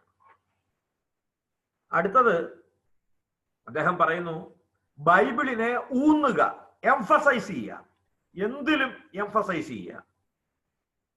വ്യാഖ്യാനത്തിന്റെ കാര്യത്തില്, സഭാവിഭാഗങ്ങളുടെ തർക്കത്തിന്റെ കാര്യത്തില് എല്ലാം ഈ ദൈവവചനത്തെ മാത്രം, അതിന്റെ ഊന്നൽ എന്ന് പറയുന്നതിനകത്തെ നിയമങ്ങളൊക്കെ നിങ്ങൾ പഠിച്ചോരാ. അങ്ങനെ ദൈവവചനത്തെ ഊന്നി പറഞ്ഞില്ലെങ്കിൽ വ്യക്തിപരമായ തർക്കങ്ങളും വിതർക്കങ്ങളും ഉണ്ടാകും. അജപാലനപരമായ ശൂന്യത, അദ്ദേഹം പറയുന്ന വലിയൊരു കാര്യം ഇനി ശ്രദ്ധിച്ചു കേൾക്കണം. അജപാലനപരമായ ശൂന്യത ഉണ്ടാകുന്നത് വിഘടനത്തിന് വളക്കൂറുള്ള മണ്ണാണ്. വിഘടനം അവിടെ വരും. ജാഗരൂകരായിരുന്ന് അജപാലനം നടത്തുന്നവർ വചനബദ്ധരായിരിക്കും. അവിടെ കൃത്രിമമായ വ്യാഖ്യാനങ്ങളില്ല, വിവിധ സഭാവിഭാഗങ്ങളുടെ വേർപെടലുകളില്ല, ഒന്നുമില്ല. ശുദ്ധമായ വചനം, കളകളില്ലാത്ത വചനം അവിടെ വളർന്നുകൊണ്ടേയിരിക്കും. അവിടെ അവരുടെ എന്താ പറയുക, ജീവിതത്തിൽ വളർന്നുകൊണ്ടേയിരിക്കും. ഒരു കുറെ കാലം മുമ്പ് വരെ ഉണ്ടായിരുന്ന ഒരു കാര്യമായിരുന്നു, നമ്മുടെയൊക്കെ വീടുകളിൽ വന്നിട്ട്, നിങ്ങൾ ഓർക്കുന്നുണ്ടാവും, വീടുകളിൽ വന്നിട്ട് ഒന്നുകിൽ യഹോവായ സാക്ഷികൾ, അല്ലെങ്കിൽ ഏതെങ്കിലും പെന്തക്കോസ്ത് സഹോദരന്മാര് 10 വചനം പറയും. തിരിച്ചു പറയാൻ നമുക്ക് അറിയത്തില്ല. അന്നത്തെ ഒരു സാധാരണ ക്രൈസ്തവൻ അറിയത്തില്ല, അത്രേ അറിയത്തുള്ളൂ. 2-3 തവണ വന്നു കഴിയുമ്പോൾ നേരാണല്ലോ എന്ന് വിചാരിക്കും. 4-ാമത്തെ തവണ പോയ എത്ര പേരുണ്ട്? നിങ്ങളൊന്ന് ആലോചിച്ച് നോക്കി. ഇന്നത് സംഭവിക്കാത്തത് എന്താണെന്നും കൂടെ ഒന്ന് ആലോചിച്ച് നോക്കി. എന്തുകൊണ്ടാ? സഭ ക്രമാനുഗതമായ ഇത്തരം പ്രവർത്തനങ്ങളിലൂടെ തന്റെ മക്കളെ വചനബദ്ധമായി വളർത്തിയതിന്റെ ഫലമായിട്ട് ഇന്ന് ആരും അങ്ങനെ വരുന്നില്ല, പോകുന്നില്ല. ഞാൻ ഇപ്പോഴും ഓർക്കുന്ന ഒരു കാര്യമുണ്ട്. ഒരു കൂട്ടര് എൻ്റെ അയൽവക്കത്തെ വീട്ടിൽ വന്നു. എന്നിട്ട് ഇവരിങ്ങനെ പറയുക, ആളിന്റെ പേര് അവതക്കൊച്ചെന്ന, അവിടുത്തെ ആളിന്റെ പേര്. ഒരു സാധാരണ കർഷകനാണ്. അവർക്ക് ഭയങ്കര താല്പര്യമായി. ചേട്ടത്തി മുഴുവൻ പറയാത്തതുകൊണ്ട്, ചേട്ടത്തി മുഴുവൻ പറഞ്ഞു, ഒരു കുഞ്ഞാടിനെ കിട്ടൂല്ലോ എന്ന് വിചാരിച്ചിട്ട് മുഴുവൻ പറഞ്ഞു. ചേട്ടത്തി അവശയായി പറഞ്ഞു. ചേട്ടത്തി മാത്രമല്ല, ചേട്ടനുണ്ട്. എന്നാലും ചേട്ടത്തി ഒരു ടീമാണ്. ചേട്ടത്തിയെ പറയുന്നത്. ഇത്രയും പറഞ്ഞ അവശയായ ചേട്ടത്തിയോട് പറഞ്ഞു, ഞാനൊന്ന് മുണ്ടുകൊടുക്കട്ടെ, നമുക്കൊരു സ്ഥലത്തൂടെ പോകാനുണ്ടെന്ന് പറഞ്ഞു. ആയിക്കോട്ടെ. അപ്പൊ ഒരു കുഞ്ഞാടല്ല, ഒരാല നിറച്ച കുഞ്ഞാടിനെയാ കിട്ടാൻ പോകുന്നത്. എവിടെയാ അവതൊക്കെ പോകേണ്ടതെന്ന് ചോദിച്ചു. അവതൊക്കെ മരിച്ചു കേട്ടോ. എന്റെ ഇത് ഈ പറയുന്ന ഒറിജിനൽ പേരാ, എന്റെ വീടിന്റെ തൊട്ടടുത്തുള്ളതാണ്. എവിടെയാ പോകേണ്ടത്? നമുക്ക് കായണയ്ക്ക് പോവാം. കായണ ആരിയിരിക്കുന്നു? കായന എന്ന് പറഞ്ഞു കഴിഞ്ഞാൽ ഒരു മരുന്നിന് പോലും ഒരു ക്രിസ്ത്യാനി ഇല്ലാത്തൊരു സ്ഥലമാണ്. അവിടെയുള്ളത് മുസ്ലിങ്ങളും ഹിന്ദുക്കളും മാത്രമാണ്. ഇന്നും അതെ അന്നും അതെ എല്ലാ കാലത്തും. എന്റെ ചേർത്ത് ഈ പറഞ്ഞതൊക്കെ എനിക്ക് ഇഷ്ടപ്പെട്ടു. കഷ്ടകാലത്തിന് എനിക്കിതൊക്കെ അറിയുകയും ചെയ്യാം. ഞാൻ മാമോദിസ മുങ്ങിതുവാ അല്ലാതെ എന്റെ പേര് യോസഫ് എന്നുവാ. എന്നാൽ ഈ കല്യാണി രാഘവനും അമീദും പിന്നെ ഇബ്രാഹിക്കായും ഒക്കെ ഉണ്ടെന്നേ, അവരാദ്യം രക്ഷപ്പെടുത്തുന്നേ. അത് വേണ്ട, ഞങ്ങൾ നിങ്ങളോട് പറയാൻ വേണ്ടിയാ. അപ്പൊ അവരെക്കുറിച്ച് പറഞ്ഞത് മുഴുവൻ നിങ്ങളോട് പറയാൻ പറ്റില്ല. ഒറ്റ കാര്യം പറഞ്ഞു. ആ പറഞ്ഞതിന്റെ സാരാംശം ഇതാ: ദൈവവചനത്തെ അവരെക്കുറിച്ച് വെറും എത്ര ഏറി വന്നാൽ ഒരു അപ്പർ പ്രൈമറിയുടെ അപ്പുറത്തേക്ക് പോയിട്ടില്ലാത്ത ഒരു കൃഷിക്കാരനാണ്. അദ്ദേഹം പറഞ്ഞു, ദൈവവചനത്തെ സംബന്ധിച്ചിട്ട് തെറ്റും ശരിയും പറയാൻ നിങ്ങളാളല്ല. അത് പറയേണ്ട ആളുകളും പഠിച്ച ആളുകളും ഞങ്ങൾക്ക് പള്ളിയിലുണ്ട്. ഞങ്ങൾക്കത് മതി. പിന്നെ നമുക്ക് എല്ലാവർക്കും കൂടി ഇത് പറയാം, അവരോട് പറയാം. ഇത് 1966 നടന്നതാ. കൊല്ലം എത്രയായി നിങ്ങൾ ആലോചിക്കണം. അന്ന് കരിസ്മാറ്റിക്കിലൊന്നുമില്ല. പക്ഷെ ഈ ബോധ്യമൊക്കെ ഉണ്ടെന്നേ. ഈ ബോധ്യം നമുക്കുണ്ട്. എന്തുകൊണ്ടാണെന്ന് അവർ വന്നതും നിങ്ങൾക്കറിയാവോ? അവരെക്കുറിച്ചിന്റെ ആർജവത്വം എന്ന് പറയുന്നത് അപ്രതീക്ഷിതമായിരുന്നു. ഒരു സാധാരണ കത്തോലിക്കന് അപ്രതിഹതമായ വിധത്തിൽ, തിരിച്ചടിക്കാൻ പറ്റാത്ത വിധത്തിലായിരുന്നു അവരുടെയൊക്കെ പ്രയോഗം. ഇന്ന് അതില്ലാത്തതിന്റെ കാരണം എന്താണെന്ന് പറയാൻ വേണ്ടിയാണ്. ഒത്തിരി അഡ്വാൻസ്മെന്റ് നമുക്കുണ്ടായി. രണ്ടാം വത്തിക്കാൻ സുനഹദോസിന്റെ നിർദ്ദേശങ്ങളുടെ ക്രമാനുഗതമായ പ്രായോഗിക പരിശീലനം നടന്നുകൊണ്ടിരുന്നത് കൊണ്ട് ഇപ്പോ ഈ വക എല്ലാ സംഗതികളും നമ്മുടെ ജീവിതത്തിലും ആരും വേർപെട്ടു പോകുന്ന ചരിത്രവും ഇല്ല. ആരും ഒട്ട് പുതിയ സംഗതികൾ ഉണ്ടാക്കുന്നുമില്ല. എല്ലാവരും ഈ പരിശുദ്ധ കത്തോലിക്ക സഭയിൽ തന്നെ ഒട്ടിച്ചേർന്ന് നിൽക്കുന്നു. അതിന്റെ പ്രാധാന്യം പറയാൻ വേണ്ടി ഞാൻ ഈ സംഭവങ്ങൾ. പിന്നെ വേറൊന്ന് അദ്ദേഹം പറയുന്നത്, ചെറു സമൂഹങ്ങളില് വചനം പ്രഘോഷിക്കപ്പെടണം. തീർച്ചയായിട്ടും നമുക്ക് BCCകളുണ്ട്, ബേസിക് ക്രിസ്ത്യൻ കമ്മ്യൂണിറ്റീസ്. ഞങ്ങളതിനെ വാർഡെന്നാ പറയുക. എൻ്റേത് സെന്റ് മേരീസ് വാർഡാ, സെന്റ് ഫ്രാൻസിസ് വാർഡ്. ഈ വാർഡുകളൊക്കെ ഇപ്പൊ കോവിഡ് ആയതുകൊണ്ട് ഇല്ല എന്നുള്ളത്. ഈ വാർഡുകളൊക്കെ കൂടി ചേരുന്നു, കൊന്ത ചെല്ലുന്നു, ഒരു ബൈബിൾ ഭാഗത്തെ അധികരിച്ച് പ്രാർത്ഥിക്കുന്നു. ആരെങ്കിലും ഒരാൾ, അച്ഛൻ ഉണ്ടാവും കേട്ടോ, അച്ഛൻ സിസ്റ്റർമാരുണ്ടാവും, അവരെ പ്രസംഗിക്കുന്നു. ചെറിയ രീതിയിൽ ദൈവവചനം ഇങ്ങനെ ഒരുമിച്ചിരുന്ന് കേൾക്കുമ്പോൾ ഉണ്ടാകുന്ന കൂട്ടായ്മ, ഇത് പരിപോഷിക്കപ്പെടണമെന്ന് പറയുമ്പോൾ ഇത് അന്ന് ആശയ തലത്തിലുണ്ടായിരുന്നു. ഇന്ന് പ്രായോഗിക തലത്തിൽ അതിന്റെ ഫലം നമ്മൾ എടുത്തുകൊണ്ടിരിക്കുകയാണ് എന്ന് നമ്മൾ മനസ്സിലാക്കണം.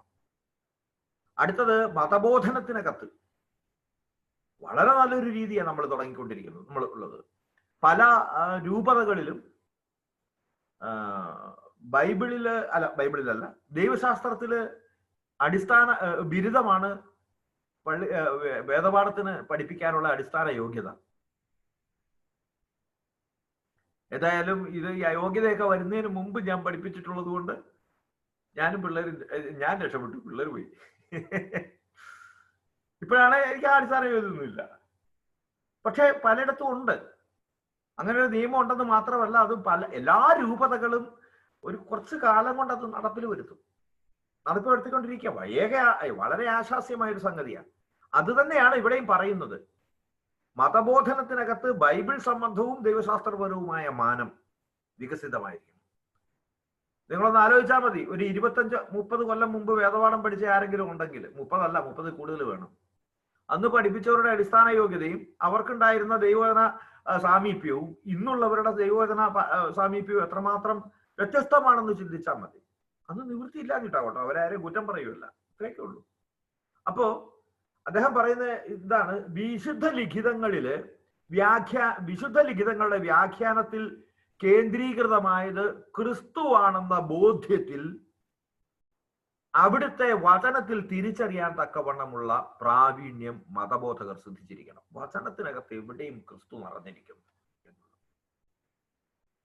വചനം ഹൃദിസ്ഥമാക്കാൻ വേണ്ടി വിശ്വാസികള് പ്രോത്സാഹിപ്പിക്കപ്പെടണം. വീണ്ടും മതബോധനം സമം വിശ്വാസത്തിന്റെ ഉള്ളടക്കം പ്ലസ് രക്ഷാകര ചരിത്രം.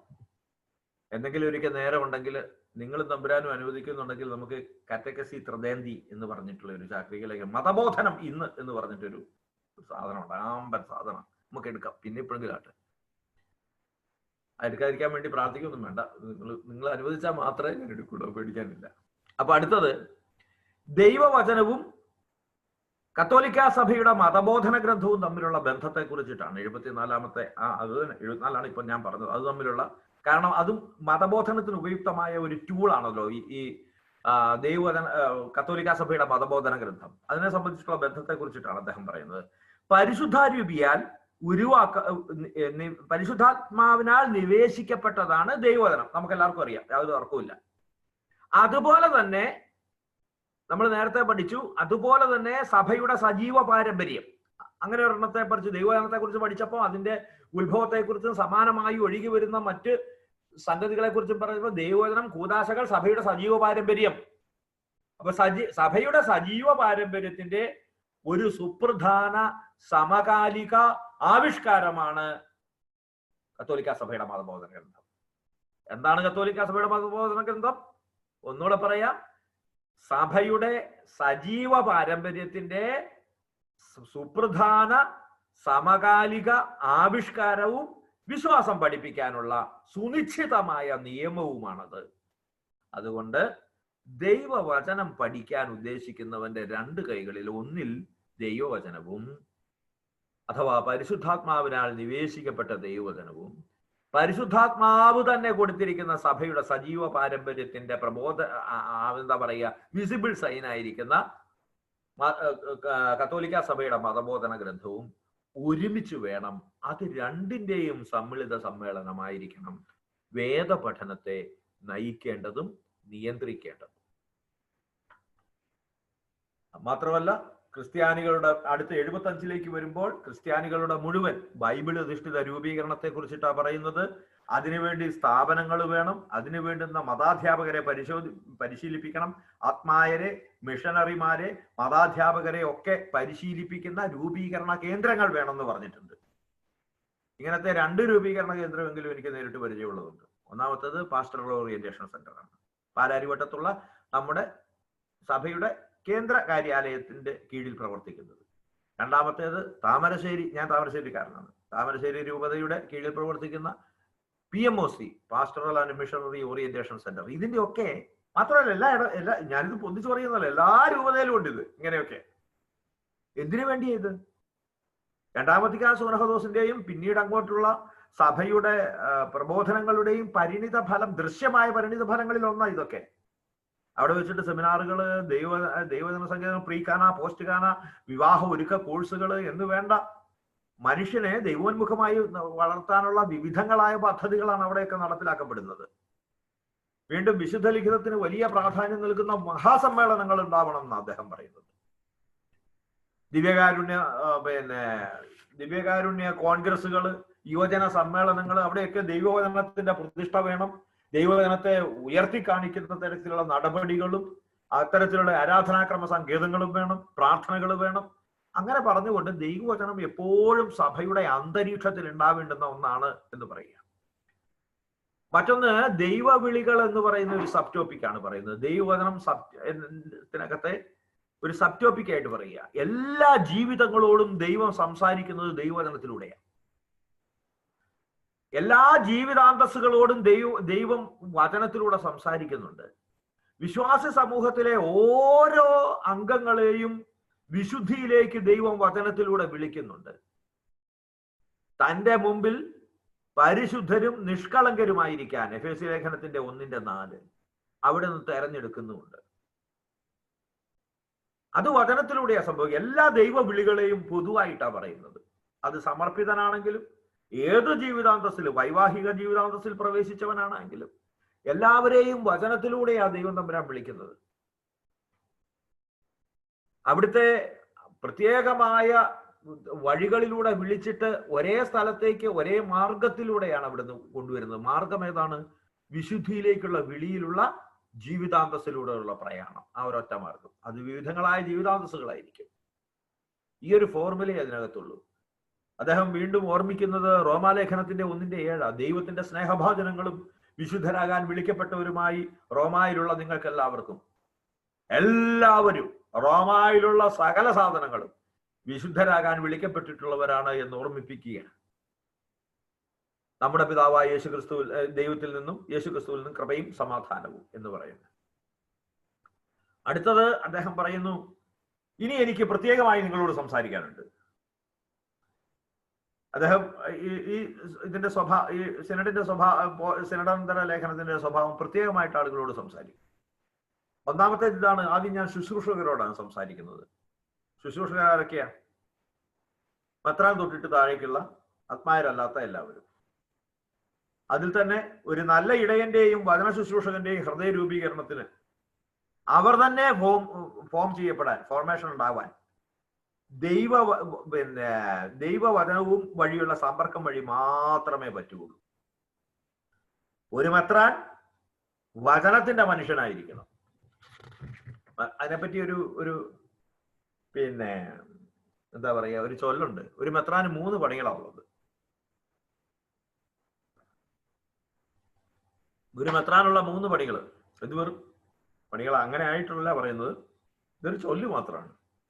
ഒന്നാമത്തേത് ദൈവവചന പ്രഘോഷണമാണ്. രണ്ടാമത്തേത് ദൈവവചന പ്രഘോഷണമാണ്. മൂന്നാമത്തേതും അവസാനത്തേതുമായത് ദൈവവചന പ്രഘോഷണമാണ്. ഇപ്പൊ മനസ്സിലായല്ലോ എന്തായ സംഗതി? അത്രയേ ഉള്ളൂ. ദൈവവചന പ്രഘോഷണമാണ്. ഇതൊരു ചൊല്ലാണെങ്കിലും ഏറെ സാർത്ഥകമായൊരു ചൊല്ല. അപ്പോ മെത്രാൻ പദവിയിലേക്ക് വിളിക്കപ്പെട്ടിരിക്കുന്നവരാണ് ദൈവവചനത്തിന്റെ ഏറ്റവും ആധികാരികതയുള്ള സന്ദേശവാഹകർ എന്ന പദത്തോടു കൂടെയാണ് 79ാം ഖണ്ഡിക ആരംഭിക്കുന്നത്. ഏറ്റവും ആധികാരികതയുള്ള ദൈവവചന സന്ദേശവാഹകരാണ് മെത്രാന്മാർ.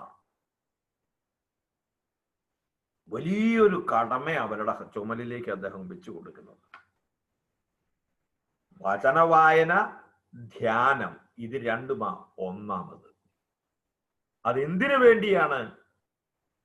ആധ്യാത്മിക പോഷണത്തിനും ആധ്യാത്മിക പുരോഗതിക്കും വേണ്ടി. ഇത് രണ്ടും നടന്നു കഴിഞ്ഞാൽ എന്ത് സംഭവിക്കും എന്ന് പറയുന്നുണ്ട് രണ്ടാമത്തെ പ്രോസസ്സ്. അപ്പോ വചനത്തിന്റെ മനുഷ്യനാണ്, വചനവായനയും ധ്യാനവുമാണ് പണി. അത് ആധ്യാത്മിക പ്രഭാഷണത്തിനും ആധ്യാത്മിക പോഷണത്തിനും പുരോഗതിക്കും വേണ്ടി, ആധ്യാത്മിക പുരോഗതിക്കും വേണ്ടിയാണ്. ഇത് അദ്ദേഹത്തിന് ഞാൻ തമാശായിട്ടാണെങ്കിലും നേരത്തെ പറഞ്ഞു, വചന പ്രഘോഷണമാണ് പണി. അതിനെ പണി. വചനത്തിന്റെ ശ്രോതാവ് കേൾക്കുന്നയാള് വചനത്തിന്റെ ഉള്ളിൽ വസിക്കണം. അതിനുവേണ്ടി ഇതൊരു വചനത്തിന്റെ മനുഷ്യനാവണം. ഈ മെത്രാൻ ഒരമ്മയുടെ ഉദരത്തിൽ കുഞ്ഞ് വസിക്കുന്നത് പോലെ ഓരോ വിശ്വാസിയും വചനത്തിന്റെ ഉള്ളിൽ വസിക്കുവാനായി വചനം കൈകാര്യം ചെയ്യുന്ന മെത്രാൻ വചനവായനയിലും ധ്യാനത്തിലും മുഴുകിയിരിക്കണം. അതിനാൽ മെത്രാൻ പരിരക്ഷിക്കപ്പെടുകയും പോഷിക്കപ്പെടുകയും ചെയ്യാൻ സ്വയം വചനത്താൽ പരിപോഷിക്കപ്പെടുകയും വചനത്താൽ സംരക്ഷിക്കപ്പെടുകയും ചെയ്യാൻ സ്വയം അനുവദിക്കണം. ഒരു ആശീർവാദം എന്ന് പറയാൻ പറ്റില്ല. ഒരു ആശീർവാദം വളരെ ഫോർമൽ ആയതുകൊണ്ടാണ് ഞാൻ പറയുന്നത്. ഒരു പ്രാർത്ഥനയോട് കൂടിയാണ് അദ്ദേഹം ആ ഖണ്ഡിക അവസാനിപ്പിക്കുന്നത്. വചനശ്രവണത്തിന്റെ കന്യക, ഈർഗോ ഓഡിയൻസ്, ശ്രവണത്തിന്റെ കന്യക, അവർക്ക് മാതൃകയാവട്ടെ എന്ന് അദ്ദേഹം പ്രാർത്ഥിച്ച് ആശംസിച്ചുകൊണ്ട് 80ാമത്തെ ഇതിലേക്ക് കടക്കുകയാണ്. വൈദികരെ കുറിച്ചിട്ട് പാസ്റ്റർ സ്നാബോഗ് വോബിസ്, ഞാൻ നിങ്ങൾക്ക് അജപാലകരെ നൽകും എന്ന് പറഞ്ഞിട്ട് ഒരു പോസ്റ്റ് സിനഡൽ എക്സോർട്ടേഷൻ ഉണ്ട്. അതിമനോഹരമായിട്ട് വൈദിക സ്ഥാനത്തെ കുറിച്ച് പറയുന്നതാണ്. വീണ്ടും ഞാൻ നിങ്ങളെ ഭീഷണിപ്പെടുത്തുന്നു, യോഗം ഉണ്ടെ നമുക്കത് എടുക്കാം.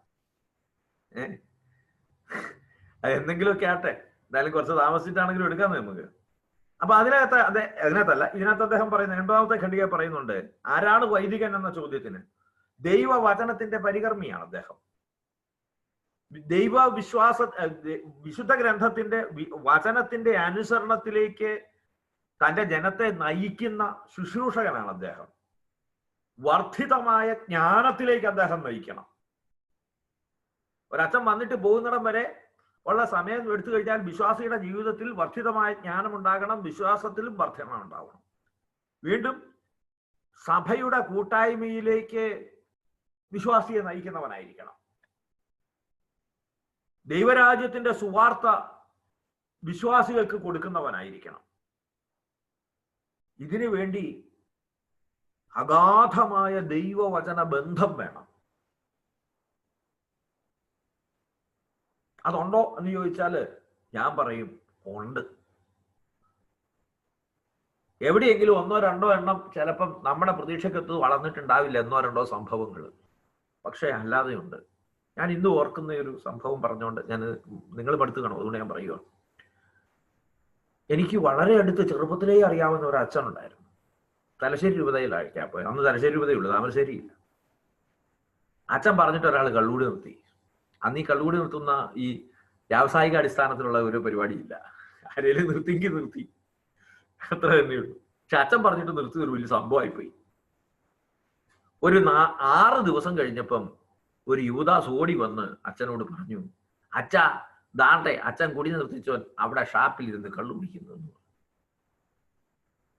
ഒരു കൊച്ചച്ഛനാ. കഷ്ടി ഒരു 40 കിലോയിൽ കൂടുതൽ ജീവിതത്തിൽ ഇന്ന് വരെ അദ്ദേഹത്തിന് തൂക്കം വന്നിട്ടില്ല. അത്രേ ഉള്ളൂ. യാചാനബാഹുവായി ഇരുന്ന് കള്ളു കുടിക്കുന്നവന്റെ കള്ളു ഷാപ്പിലേക്ക് അദ്ദേഹം യാത്രയായി. ഷാപ്പിന്റെ അടുത്തൊരു കലിങ്കുണ്ട്. കലിങ്കിന് എപ്പോഴും ഒരു വീതിയുള്ള സ്ഥലം ഉണ്ടാവുമല്ലോ. അവിടെയാണ് കള്ളുകുടിയന്മാരുടെ സമ്മേളന നഗരി. അച്ഛൻ വന്നപ്പോൾ ഇവരെല്ലാരും വായ പൊത്തി എഴുന്നേറ്റ് മാറി. അച്ഛൻ കലിങ്കെ കുത്തിയിരുന്നു.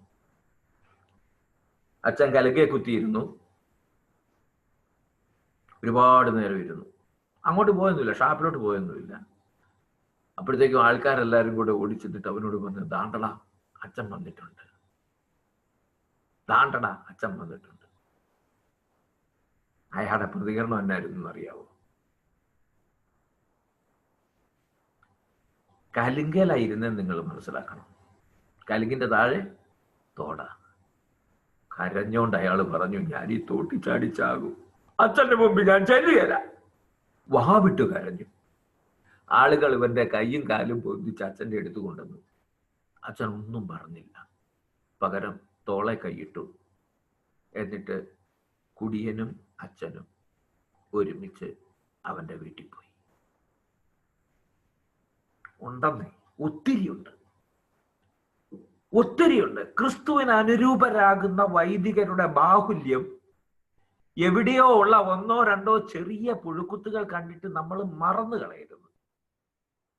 ഇതൊക്കെ ഇന്ന് നമ്മുടെ സഭയുടെ സമ്പന്നതയിൽ നമ്മൾ ഇവരെ കാണുന്നുണ്ടുള്ളത് നമ്മൾ അറിയണം. ദൈവവചനത്തിന്റെ പരികർമ്മി എന്ന നിലയ്ക്ക് വിശ്വാസത്തിന്റെ അനുസരണത്തിലേക്ക് നയിക്കുന്നതിൽ നമുക്ക് നന്ദി പറയാം. വർദ്ധിതമായ ജ്ഞാനത്തിലേക്ക് അവർ നയിക്കുന്നത്. വീണ്ടും കൂട്ടായ്മയിലേക്ക് വരുന്നതും പ്രസംഗിക്കുന്നതും, ഓരോ കുടുംബ കൂട്ടായ്മയിലേക്ക് വരുന്നതും, നിങ്ങൾ പള്ളി വരണം എന്ന് പറയുന്നതും, വൈകി വരുന്നവരെ വഴക്ക് പറയുന്നതും എല്ലാം ശുശ്രൂഷയുടെ ഭാഗമാണെന്ന് നമ്മൾ അറിയണം. അദ്ദേഹത്തിന് വേണ്ടുന്ന ചില ഗുണങ്ങളെ കുറിച്ചും കൂടെ പറയുന്നുണ്ട്, മറ്റു ചില ഗുണങ്ങളെ കുറിച്ചിട്ട്. ഇടയന്റെ ആടിന്റെ ചൂരും ചൂടും അറിയുന്നവനാണ്. പോരാഞ്ഞിട്ട് അദ്ദേഹം പറയുന്നു, ക്രിസ്തുവിന്റെ മനസ്സ് സ്വായത്തമാക്കാൻ തക്കവണ്ണം, ക്രിസ്തു എന്താണ് ഈ വചനത്തിലൂടെ സംസാരിക്കുന്നത് എന്നുള്ളത് മനസ്സിലാക്കാൻ തക്കവണ്ണം അദ്ദേഹത്തിന് ഭാഷാപരവും വ്യാഖ്യാനപരവും, വേണമെങ്കിൽ ചരിത്രപരം, വിശകലനപരം, നമുക്ക് എത്ര വേണേലും കൂട്ടാം, ആയിട്ടുള്ള മുന്നൊരുക്കങ്ങൾ വേണം. വീണ്ടും അദ്ദേഹം പറയുന്നു, പെരുമാറ്റവും ജീവിതവും സുവിശേഷത്തിന്റെ ഒരു വിചിന്തനമാകണം. അതല്ലേ ആ അച്ഛന്റെ കാര്യത്തിൽ സംഭവിച്ചത്. ഈശോയായിരുന്നെങ്കിൽ വേറൊന്നും ചെയ്യല, അതൊക്കെ തന്നെ ഈ അച്ഛനും ചെയ്തുള്ളൂ.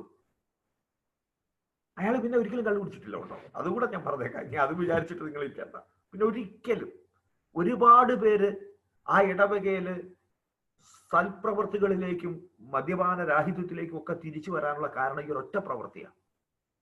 വീണ്ടും പെരുമാറ്റവും ജീവിതവും സുവിശേഷത്തിന്റെ വിചിന്തനമാകണം, പ്രകാശനമാകണം, സുവിശേഷത്തിന്റെ പ്രഘോഷണമാകണം. അദ്ദേഹം വീണ്ടും വീണ്ടും എടുത്തു പറയുന്ന കാര്യമാണ്.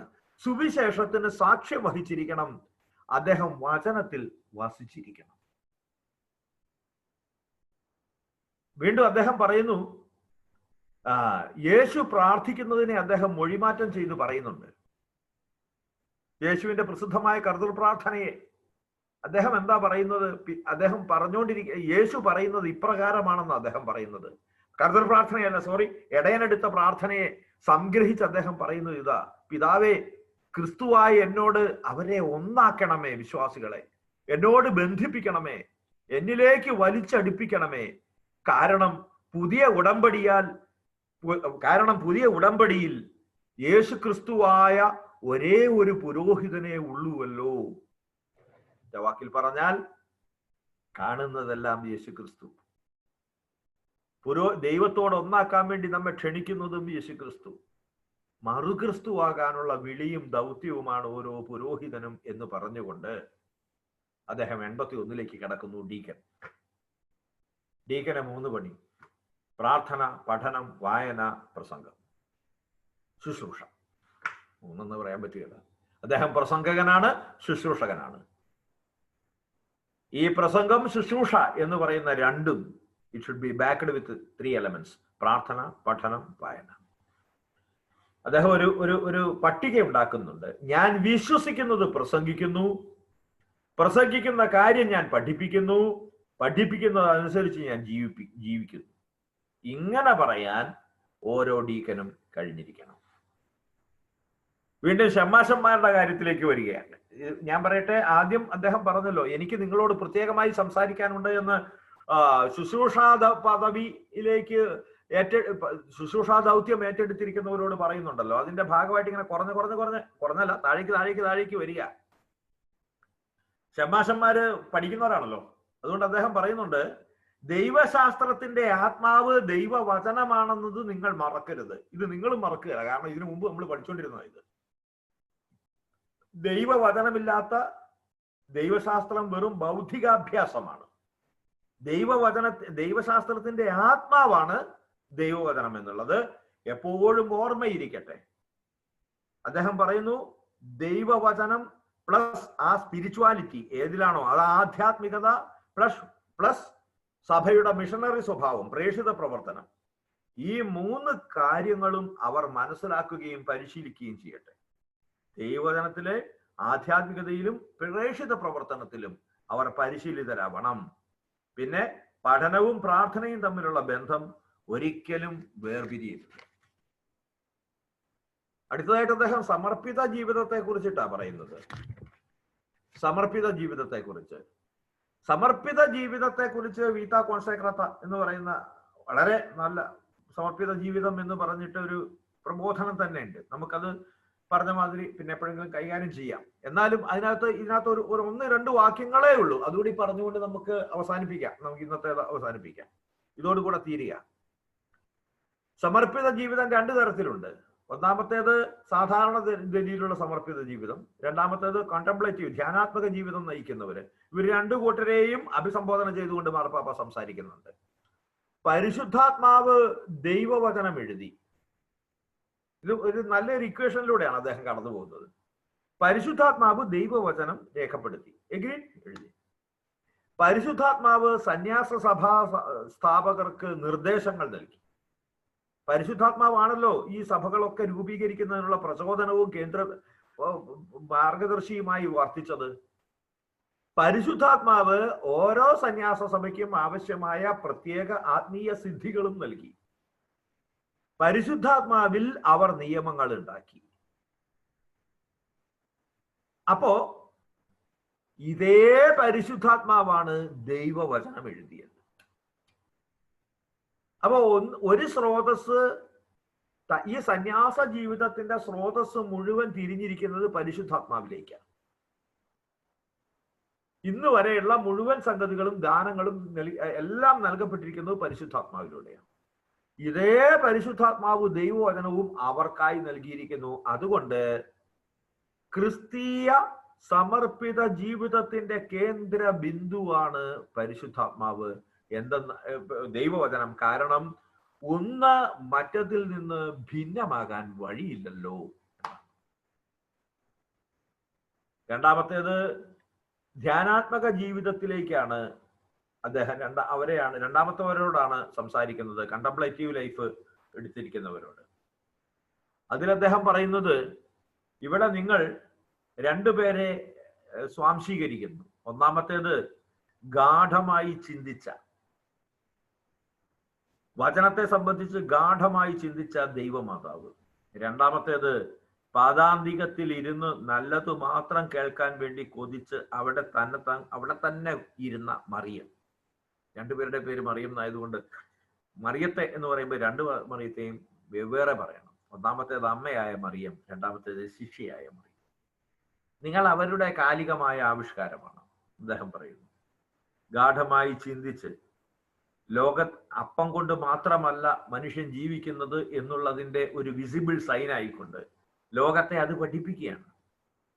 അത് ഉണരുവിൻ എന്ന സന്യസ്ത വർഷത്തിലെ ഒരു പ്രബോധനത്തിൽ പറയുന്ന ഒരു സംഗതിയുണ്ട്. നിങ്ങൾ ഉയർത്തപ്പെട്ട ചിഹ്നമാണ്, സജീവമായ അടയാളം, നിത്യജീവിതത്തിലേക്കുള്ള സജീവമായ ആളടയാളമാണ്.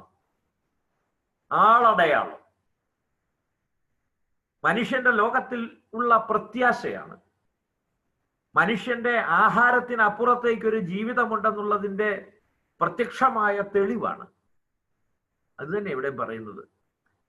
വിശുദ്ധ മത്തായി 4:4 മനുഷ്യൻ അപ്പം കൊണ്ട് മാത്രമല്ല ജീവിക്കുന്നത് എന്നുള്ളതിന്റെ ഒരു കൃത്യമായ തെളിവാണ് ഈ ധ്യാനാത്മക ജീവിതം. അത് അദ്ദേഹം അവസാനിപ്പിക്കുന്നത് ഇങ്ങനെയാണ്: ജീവിതത്തെ ജീവിതയോഗ്യമാക്കുന്ന ആത്യന്തികമായ ഒരു കാരണമുണ്ട്. ജീവിതത്തെ ജീവിതയോഗ്യമാക്കുന്ന ആത്യന്തികമായ ഒരു കാരണമുണ്ട്. അത് ദൈവവും അവിടുത്തെ ആഴമേറിയ സ്നേഹവുമാണ്. 84 ദൈവവചനവും ആത്മായ വിശ്വാസികളും എന്നുള്ളതാണ്. പക്ഷെ അത് ഇനിയിപ്പോ വളരെ പെട്ടെന്ന് കഴിയും. അതുകൊണ്ട് ഇത് നമ്മൾ അടുത്ത ക്ലാസ്സോടുകൂടെ നമുക്കിനി 5 ടോപ്പിക്കുകളാണുള്ളത്. ഒന്ന് ആത്മായ വിശ്വാസികൾ, വളരെ പെട്ടെന്ന് കഴിയും. ദൈവവചനവും വിവാഹവും കുടുംബവും, അത് കുഞ്ഞുകുട്ടി വരാ ദിനങ്ങളൊക്കെ ഉണ്ട്, അത് വേഗം കഴിയുമല്ലോ. പിന്നെ ജ്ഞാനവായനയെ കുറിച്ചിട്ടുള്ള ആ ഖണ്ഡിക ഇതിലെ തന്നെ ഏറ്റവും വലിയ ഖണ്ഡികയാണ്. ഏറ്റവും വലിയ ഖണ്ഡിക, ഈ 200 ശിഷ്ടം ഖണ്ഡികകൾ ഉള്ളതിലെ ഏറ്റവും വലിയ ഖണ്ഡികയാണ്. അതിനുശേഷം ദൈവവചനവും മറിയവുമായിട്ടുള്ള ബന്ധവും, ദൈവവചനവും വിശുദ്ധ നാടും, അത് നമുക്കിതെല്ലാം കൂടെ അടുത്ത ക്ലാസ്സിൽ ഒതുക്കാം. അതോടുകൂടെ നമ്മൾ വെർബും ഡോമിനി എന്ന സിനഡാനന്തര ആഹ്വാനത്തിന്റെ 2 ഭാഗങ്ങൾ പഠിച്ചു കഴിയുക. ഒന്നാമത്തേത് വചനം, ദൈവത്തിന്റെ വചനം അഥവാ ദൈവം സംസാരിക്കുന്ന വചനം. രണ്ടാമത്തേത് വചനം സഭയിൽ. മൂന്നാമത്തേത് വചനം ലോകത്തിൽ എന്നുള്ളതാണ്. അതൊരല്പം 1-2 ക്ലാസ്സുകൾക്ക് ശേഷം നമുക്ക് വളരെ പെട്ടെന്ന് എടുക്കാവുന്ന, നിങ്ങൾക്ക് പരിചയമുള്ള ഒരു സബ്ജക്റ്റാണ്. അപ്പൊ ഇന്നത്തേത് ഞാൻ ഇവിടെ ഉപസംഹരിക്കുകയാണ്. എന്നെ കേട്ട ഓരോരുത്തർക്കും ഹൃദയത്തിന്റെ ഭാഷയിൽ നന്ദി പറയുകയാണ്. അടുത്ത ഒരു ക്ലാസ്സും കൂടെ നമുക്ക് ഈ ഒരു ഇതിനെ സംബന്ധിച്ചിട്ടുള്ളൂ. പിന്നീട് ഇല്ല എന്നല്ല, പിന്നെ ഒരു താൽക്കാലിക വിരാമമാണ് നമുക്കുള്ളത്. ഞാനിവിടുന്ന് പോകുന്നു എന്നുള്ള അർത്ഥത്തിലല്ല, ഒരു കാര്യത്തിന് വേണ്ടിയാണ്. ഒരു വിഷയത്തിലേക്ക് നമ്മൾ കടക്കും. അതിനുശേഷം നമ്മൾ ഇതിലേക്ക് തിരിച്ചു വരും.